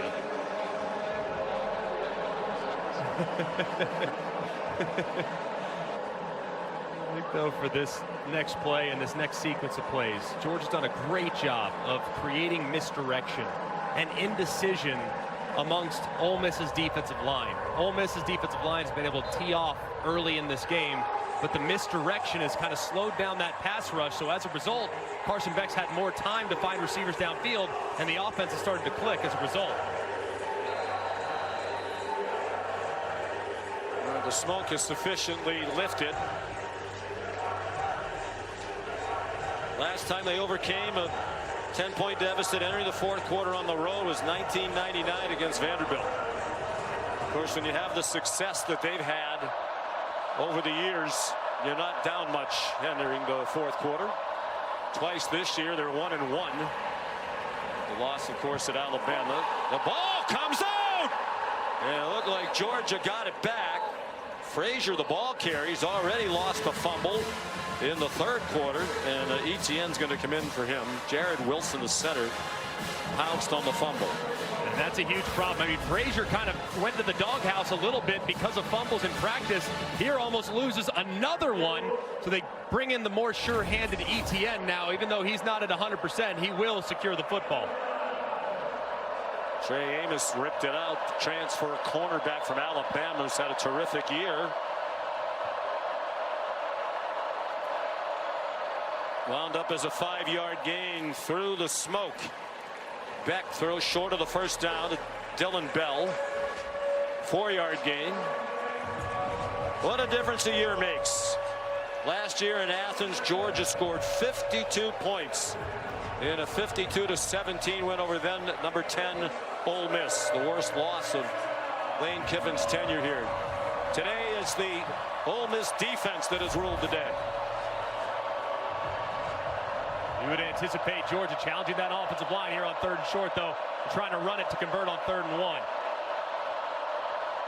Just 216 yards of offense for the Dogs today. Etienne. Patient run. And a first down. E.J. Daugherty made the tackle. And this is such a great job by Etienne. They win inside, and Etienne breaks it all the way back out to the left. Such a patient runner. I mean, that was almost a tackle for loss. And it was a good job, too, securing the edge by number 11, Arian Smith, who went in there, was able to provide a little bit of inside-out help to allow that conversion. Wonder if we'll see Frazier again, having put the ball on the ground twice now. 6 carries for 24 for Etienne. Playing through a rib injury. Beck trying to find somewhere to go. Now he takes off running and dives across the 40. 9-yard gain. He's a very good athlete. He's capable of that more often than he does. He doesn't need to do it. Well protected by that offensive line, but he was a college recruited baseball player. Originally that was his plan, to go to Florida and play baseball, but then when he started getting recruited to play football, he chose football, in part, he told us early in the year, because football you get a full scholarship. Baseball usually it's a partial scholarship. He made the right decision. Going to play for a long time. Cash Jones on 2nd and 2, got nothing. The mayor of Oxford, J.J. Pegues. He's the mayor, but even he couldn't find enough tickets for this one with this record-setting crowd. He said he has a bunch of cousins. And he had to tell a lot of people, I'm sorry, I can't get you tickets. I just don't have enough. Understandable. It's a tough situation, and another tough situation here for the Georgia offense. Third down and medium. Had this down and distance multiple times today. Number 6, Dominic Lovett. That's their guy in short yardage medium situations. 5 out of 11 on third down. It's a blitz. They were close to being offside, and it's another sack. Princely Uman-Muel, and the ball is still free. Recovered by Georgia for an even bigger loss as Cash Jones got taken down back near the 20. There is a flag down on the far side of the field.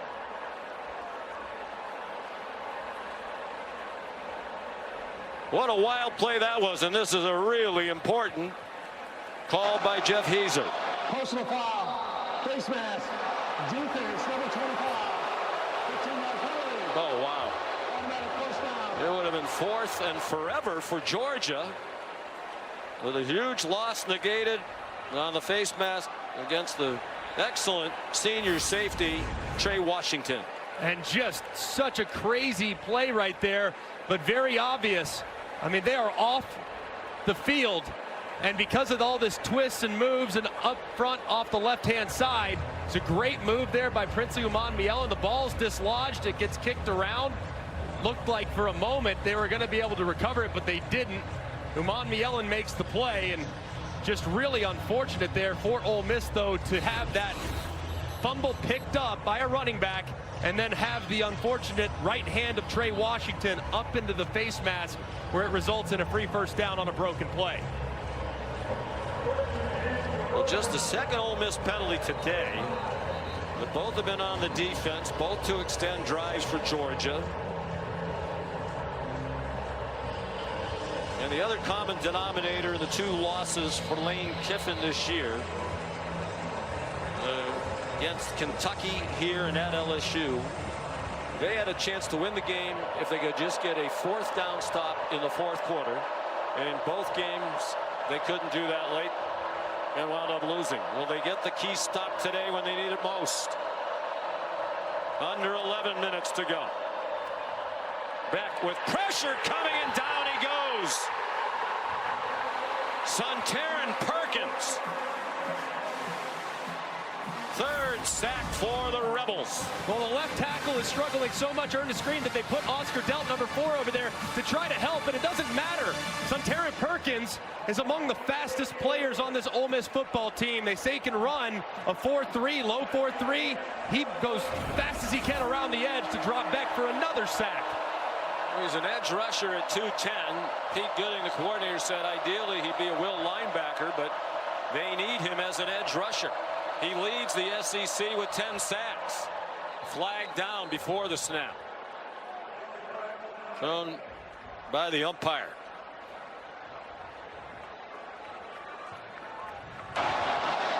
Delay game. Defense, number 23 for clapping. 5-yard penalty. 2nd down. Tyree Coleman called for the penalty. That just basically wipes out the first down sack, too. I mean, that's potentially a pretty significant penalty there, as Kyrie Coleman were trying to communicate with the secondary, and now not all the way back to the sticks, but George is in a much better situation. Clock rolls, under 10 minutes to go. Ole Miss, a game it has to have with an eye toward the college football playoff. There's Perkins on the bottom. Etienne went in motion. They sent 4 receivers over there. Beck scrambling for his life. Carson Beck near another first down to the 38-yard line. They'll need 3 on 3rd down. He was run down by T.J. Daugherty.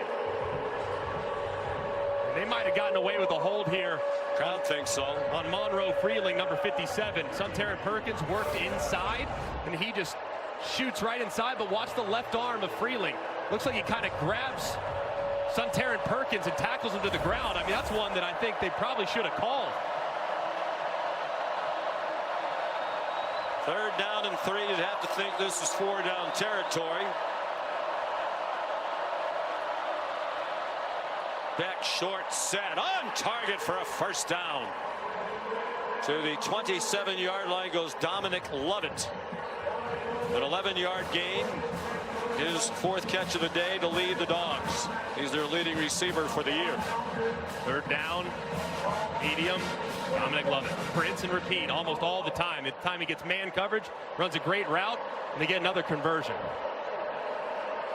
See if they go heavy play action here. I might go heavy play action, see if I can take a shot over the top and one-on-one with Arian Smith at the top of the screen. Beck under center. And threw it over the head of ETN. Good decision with Chris Paul Jr. in coverage. Pooh Paul, not related to Chris Paul, the basketball star, although he does get asked about that a lot. This is one where you really thought you might have a chance to hit Arian Smith. They call the shot play off play action, and he's behind the defender, but he's running in. It looks like Washington, number 25, is able to get back over the top to talk Carson Beck out of it, but Arian Smith said, I was open, man, come back to it. But if you're Carson Beck, and all you've heard about is making good decisions, last thing you can do in this situation is make a bad one and force one in. Takes the check down again. Nice move by ETN to avoid a loss. Got back to the line of scrimmage, and that's it. TJ Donnery there again, a transfer from Clemson. Now it's a couple of Rebels slow to get up. Back in Oxford, Mississippi, it's the SEC on ABC. Ole Miss in need of a win to keep their college football playoff hopes alive, leading 22-10. But here's a Georgia 3rd and 10. And Amos off the field. And a big one, too. Without Walter Nolan on this snap, their best internal pass rusher and their best corner, Trey Amos. So if I'm Carson Beck, it's all about matchups. I'm looking at who's covering Arian Smith because I got a backup corner on the field, and I want to take my chances with my fastest receiver at him. TJ Banks, the true freshman, is in, number 19 for Amos. They like his talent, but he's only 18 years old. Here's Smith in the slot. They've converted their last 4 third downs. Has Georgia 3 of them on this drive. They're moving, but they've taken almost 9 minutes off the clock. The pass too far in front of Dylan Bell. It's 4th and 10, but a field goal is still a 2-score game midway through the 4th quarter. So Kirby's leaving the offense on. A big miss there to make 4th down a little more manageable. Now you have the best corner coming back on the field, but I agree with the decision to go for it here. 4th and 12, 4th and 10 here, still looking in the direction of Arian Smith. Big third downs, he's been their go-to guy. Big third down conversion against Florida and Texas earlier this year. Play of the year on defense for Ole Miss. 4th down and 10, back, deflected and intercepted. John Saunders picks it off and slides down at the 25.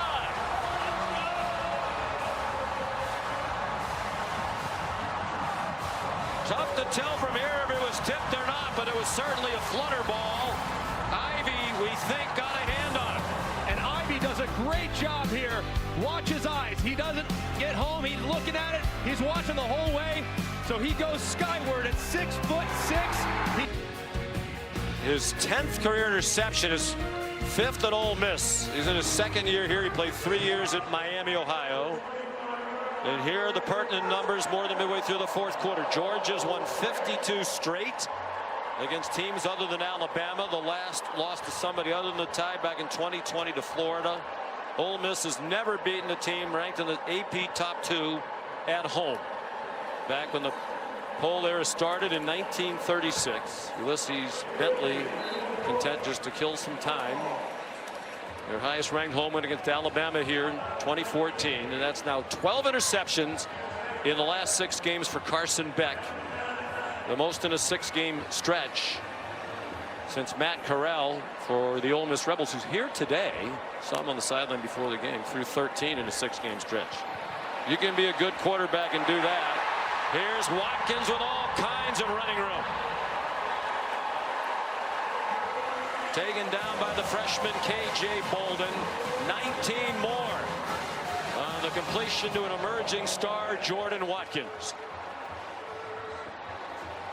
That was an amazing play by Jackson Dart, moving in the pocket, keeping his eyes downfield, knowing where his outlet was, and he makes him right. Just an incredible play by the veteran quarterback.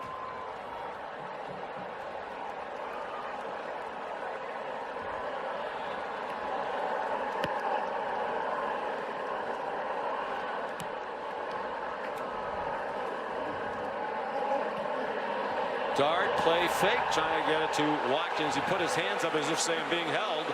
Lane Kiffin, swayed by that, goes running down the sideline to argue with one of the officials. It was Dalen Everett who had the coverage. Trying to kind of sneak one there as Georgia have a lot of guys up around the line of scrimmage, anticipating run. Lane Kiffin says if we got one-on-ones, we trust our quarterback, we'll take a shot, and might have gotten away with one there against Glenn Schumann's defense. Watkins lines up in the backfield and then goes in motion. Jackson Dart pulls it down and runs. And he's still running. Jackson Dart banged out of bounds by K.J. Bolden. You'd never know he left very early with a left ankle injury. And they're trying to do a bunch of movement up front defensively, but Jackson Dart sees it, and he sees the Red Sea part, and he's out the gate. Just a great job by Jackson Dart, recognizing that they were not sound in their pass rush, seeing a lot of space up front, and then taking off. That's just a veteran play by the quarterback. 28-yard run, the 8th play of 20-plus for Ole Miss today. And Jackson Dart. Dominic Thomas ahead for about 8. Georgia had only given up 23 plays on defense of 20-plus. They got up 8 in one game today. You don't usually get it in big chunks against Kirby Smart's defense. No, I mean, this goes to show you they have not been able to affect Jackson Dart at all. Outside of the early ankle injury, they haven't been able to apply consistent pressure. They haven't been able to get home, and as a result, what many have thought, the vulnerability of this defense, their secondary, they've been picked apart to the tune of 263 yards through the air. It's up to 248 total yards of offense. There's Dominic Thomas again. Gives them a 1st and goal inside the 10. What a story Thomas, as we mentioned earlier, started at a small NAIA school in Kentucky, Union College. He's on a bus ride with his football team when he got news that a tornado had ravaged his hometown in East Alabama and killed his mother and 2 grandparents and seriously injured his sister. He transferred to Clemson as a walk-on, wanted to live his dream. Dabo Swinney loved him. Wasn't getting much chance to play. Went to Georgia State. They had a coaching change. Went in the portal. Lane Kiffin called Dabo Swinney. Says one of my favorite players I've ever coached. And he has dealt with unspeakable tragedy in his life. And here he is, center stage in a huge moment for the Ole Miss football program. Just an amazing, amazing young man, and an opportunity to seal what could be one of the biggest wins in Ole Miss history here. Just 6 yards away. Ole Miss up by 12. 3.5 to go. It's Veterans Week on ABC, presented by Manically. J.J. Pegues is on the field on offense. In front of Dart and to his right with Dominique Thomas, the running back. He's not quite sure where to go, and they have to use a timeout. A day when pretty much everything's been beautiful for Ole Miss. That might be, a little coaching there, Well, we asked J.J. Pegues yesterday, how much time do you spend in offensive meetings? Right. He said, not much. Most of my time's on defense. He said, but just about every week, the coaches will tell him, we have a new play for you. Right. So maybe this is a new wrinkle. You got dinged in the head a little bit earlier. What a young man he is. We really enjoyed our conversation with him yesterday, and a remarkable athlete at his size. It's amazing to see a guy that's that heavy, 315 pounds, that moves with such light feet.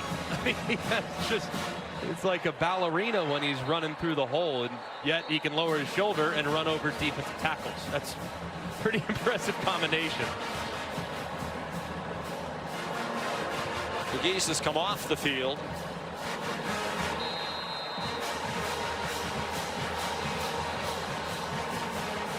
Dominic Thomas remains the running back.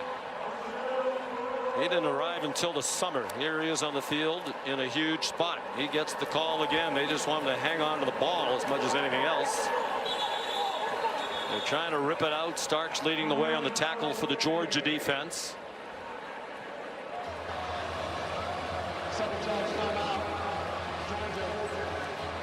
One timeout left for Kirby Smart and the Bulldogs.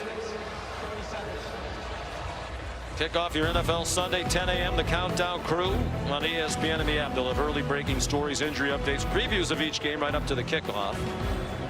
Then cap your NFL Week 10 with Monday Night Football on ESPN, ESPN Deportes, and ESPN Plus. The Miami Dolphins at the Los Angeles Rams. Rams 4-4, riding a 3-game winning streak after they defeated the Seahawks last Sunday in overtime. The last quarterback for Georgia to throw 12 interceptions in a 6-game span, Carson Beck's offensive coordinator, Mike Bobo, back in 1996. We talked to Mike Bobo, we talked to Kirby Smart yesterday, and despite the fact Beck hasn't played up to the expectation level for me, Kirby said, I wouldn't trade him for any other quarterback in the country. Said you might hear complaints about him, but you won't hear them from me. And with the game on the line, I mean, Beck has delivered. Unfortunately, I'm not sure he's going to have much of an opportunity. Down 2 scores here in a moment. The Geese now lined up at tight end on the left end of the line. Jackson Dart. Conservative play call there. They want to make Georgia use its last timeout. They'll still have the 2-minute stoppage. And what do you do here? Do you kick a field goal and make it a 15-point game, but still 2 scores and a chance for Georgia? Or to go for the touchdown or the knockout punch? If it were on the 1 or the 2-yard line, J.J. McGee's QB power, end of story. But with it being on the 7-yard line, I kick the field goal. 15 points with how your defense has played all game long, and with how you've rushed the passer at times in this game, feels like a very comfortable lead. So I would kick it here, secure it, and then I would start thinking about how do I rush the quarterback and end this game with a big strip sack. Well, the analytics say to kick it. And Caden Davis, who's already made 3 field goals, will try to make it a 15-point game.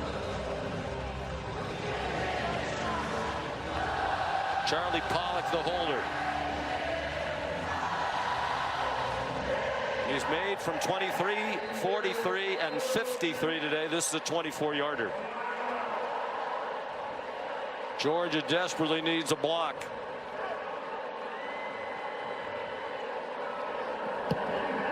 It's good.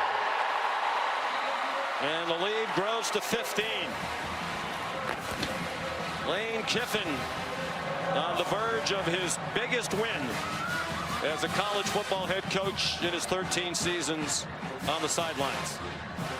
And that was a really good drive by Jackson Dart and Lane Kiffin's offense. I mean, just methodical, taking a lot of time off the clock. It results in 3 points, which is big points at this point just to extend that lead. But taking the 4 minutes off was really terrific. And now Carson Beck back against the wall, having to manufacture an awful lot in weather and wet conditions with an offensive line that has really had a lot of challenges tonight with this Ole Miss defensive front.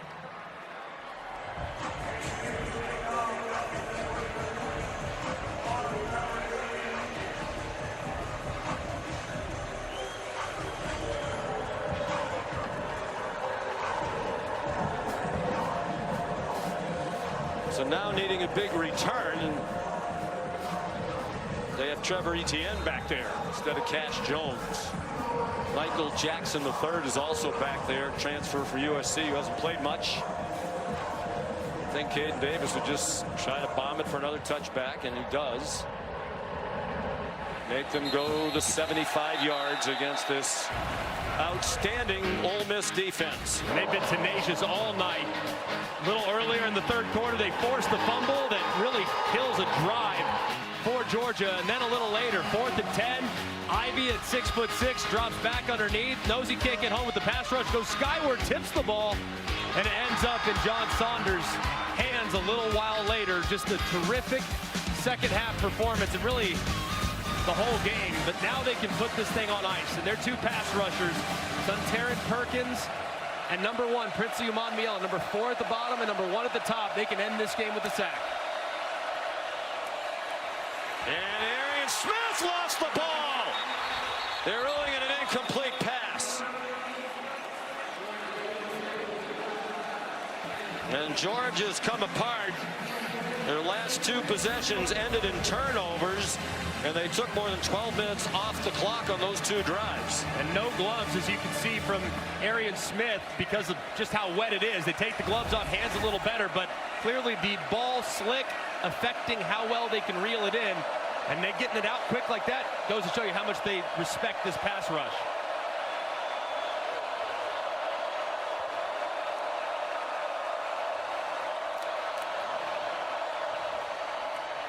Pressure! Back goes down, the ball's out again. Princely Umanmiele knocked it out, and it's Rebels football. Suntaran Perkins recovered it.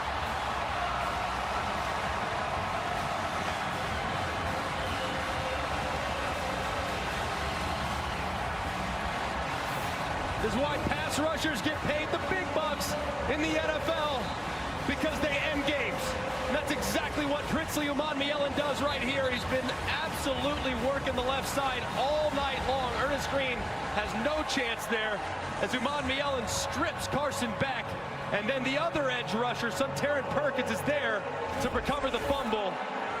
Just an amazing performance down the stretch by this Ole Miss defensive line that was pieced together in the portal this offseason for moments like this.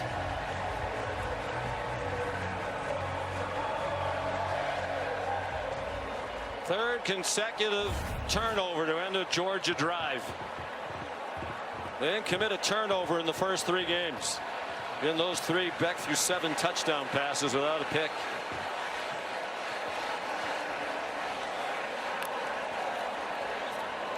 Dominique Thomas called upon. They just want to hang on to the football. Ty Ingram Dawkins made the tackle.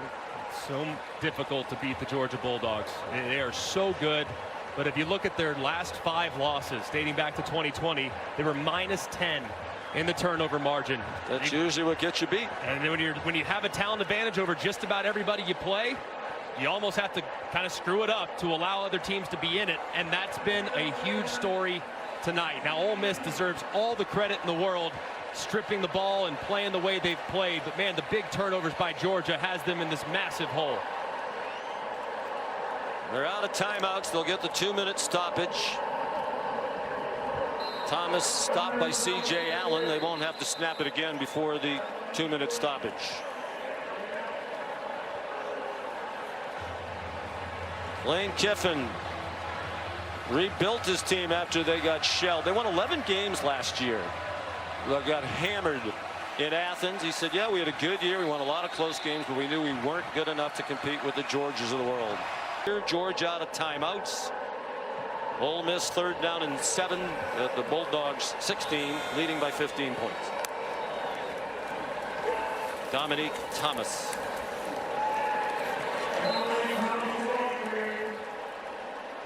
Do you kick one more field goal? Yeah.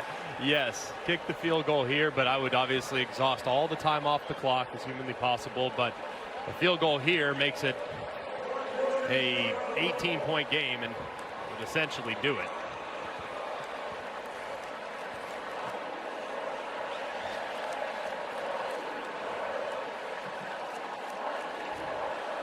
Ole Miss lined up. I think they might just try to draw him offside. They have Tegese lined up We asked him yesterday, what do they call this when you're the Wildcat quarterback? They said they call it Oxford, because he's from Oxford, the mayor of Oxford. And he'll be reelected without opposition after this performance by he and his mates tonight. So here are the numbers, and it's most certainly going to be an Ole Miss win and a Georgia loss. And now pressure on Georgia going forward. Still a 72% chance to make the field.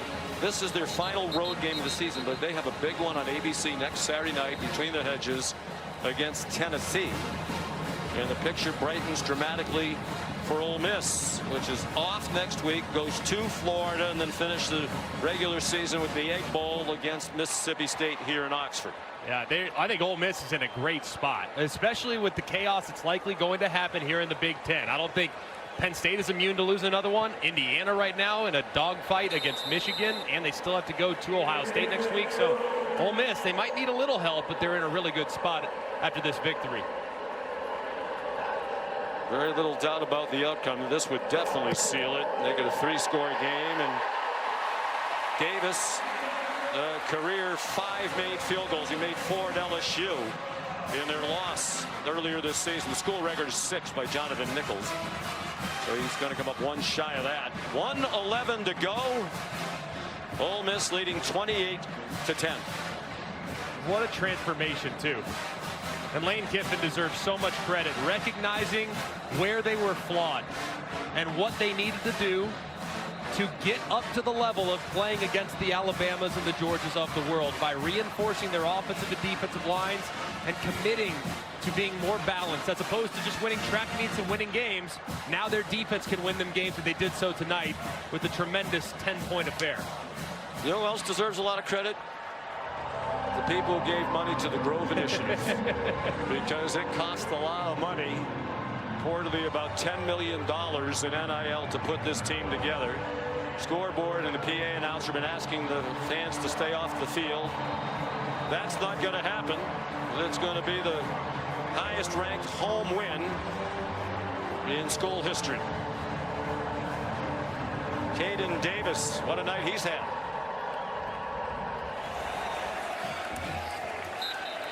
And, you know, it looked like to a lot of people, there was talk about on ESPN.com today, a Texas-Georgia, who were heading toward that in the SEC title game. As a great man might say, not so fast, my friend. So now there'll be 4 one-loss teams, with Georgia about to take its 2nd conference loss. Texas already won earlier today. Tennessee's about to get in action at home tonight against Mississippi State. Texas A&M is off. And LSU, the other one-loss team, about to host Alabama. It is wide open with an eye toward the conference championship game in Atlanta. Beck, out of bounds, Arian Smith. You just have to wonder, too, for Ole Miss and what could have been, as Lane Kiffin in the SEC standings probably going to keep them out of the SEC championship game, their first trip, with just 2 losses.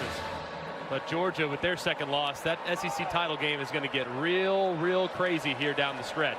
And Texas A&M and Texas renewing their rivalry at the end of the regular season. That looms as huge. Beck is stripped again. Jared Ivey again. And it was recovered by Xavier Truss. Kind of feels like an appropriate ending to this one.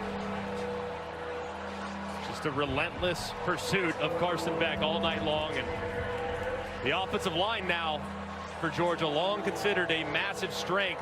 They got massive question marks with an elite pass rush coming to Athens next week with Tennessee. So Georgia will lose to somebody other than Alabama for the first time since November 7th of 2020, when they lost to Florida. Ole Miss using its last time out. They had won 52 in a row, the Dogs, the teams against teams other than Alabama. And a huge win on the other side. Kirby Smart's friend, Lane Kiffin, starting to get the reputation as, you know, guys won a lot of games, but hasn't won the big one. This is a big one. This is big. absolutely massive for this program, and it's a proof of results. I mean, it's a proof of concept, because I think it's easy to sell hope and vision. It's another thing to pay it off when you get that opportunity, and to seize this opportunity tonight is massive for this program moving forward. 30 seconds to go. That one batted down by Ivy.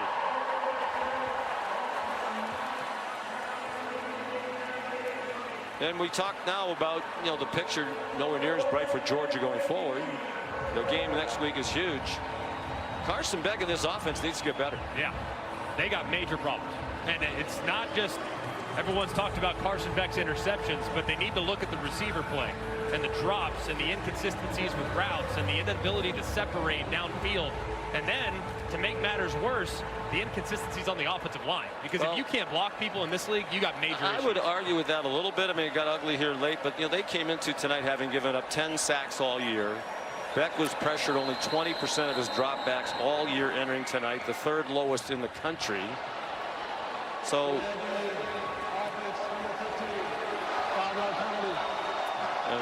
adding to the indignity, a delay of game here. I think Kirby Smart can say, hey, it's not Brock Bowers, it's not Ladd McConkey. Those were two great players who were excelling in the NFL. And when the quarterback loses guys like that, you knew in every situation Brock Bowers was going to be open. You could hand the ball off to Brock Bowers if you wanted to. Ladd McConkey was going to be open. He doesn't have that same belief and trust in these other guys. They have a lot of good players, but they don't have those kind of guys that you can depend on in those situations. And that'll be something to watch, because the expectation of Georgia is to be in the mix for a national championship. And right now, the way this team is playing, they're storming the field. The game's not over. The referee, Jeff Heeser, telling the fans to get off.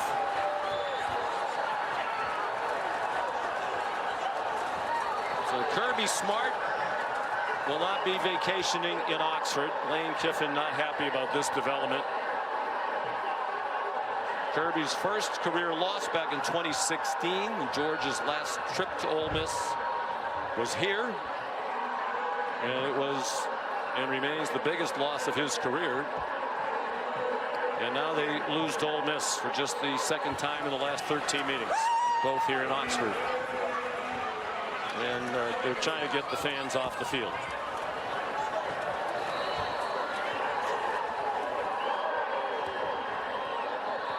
And Mike Swanson, our statistician, makes a great point. You can't forget what Austin Simmons did in this game. yes, It was Georgia with a takeaway, an interception on the first possession for Ole Miss. Georgia scored a touchdown on a very short field. Dart had to leave after the interception, what looked to be a pretty significant ankle injury. Austin Simmons came in, went 5 out of 6, and led them on a touchdown drive. yeah, just and their only touchdown drive in the first half. So Austin Simmons, he'll get a game ball tonight. Now, Jackson Dart and the defense will be the story, but you're 100% right, Sean, and the importance of your backup being ready at a moment's notice. And Austin Simmons delivered when they absolutely had to have it. And likely the quarterback of the future after a record-setting career here by Jackson Dart that's not over. But boy, he came in with everything going against Ole Miss to start the game, and he was as cool as one could be.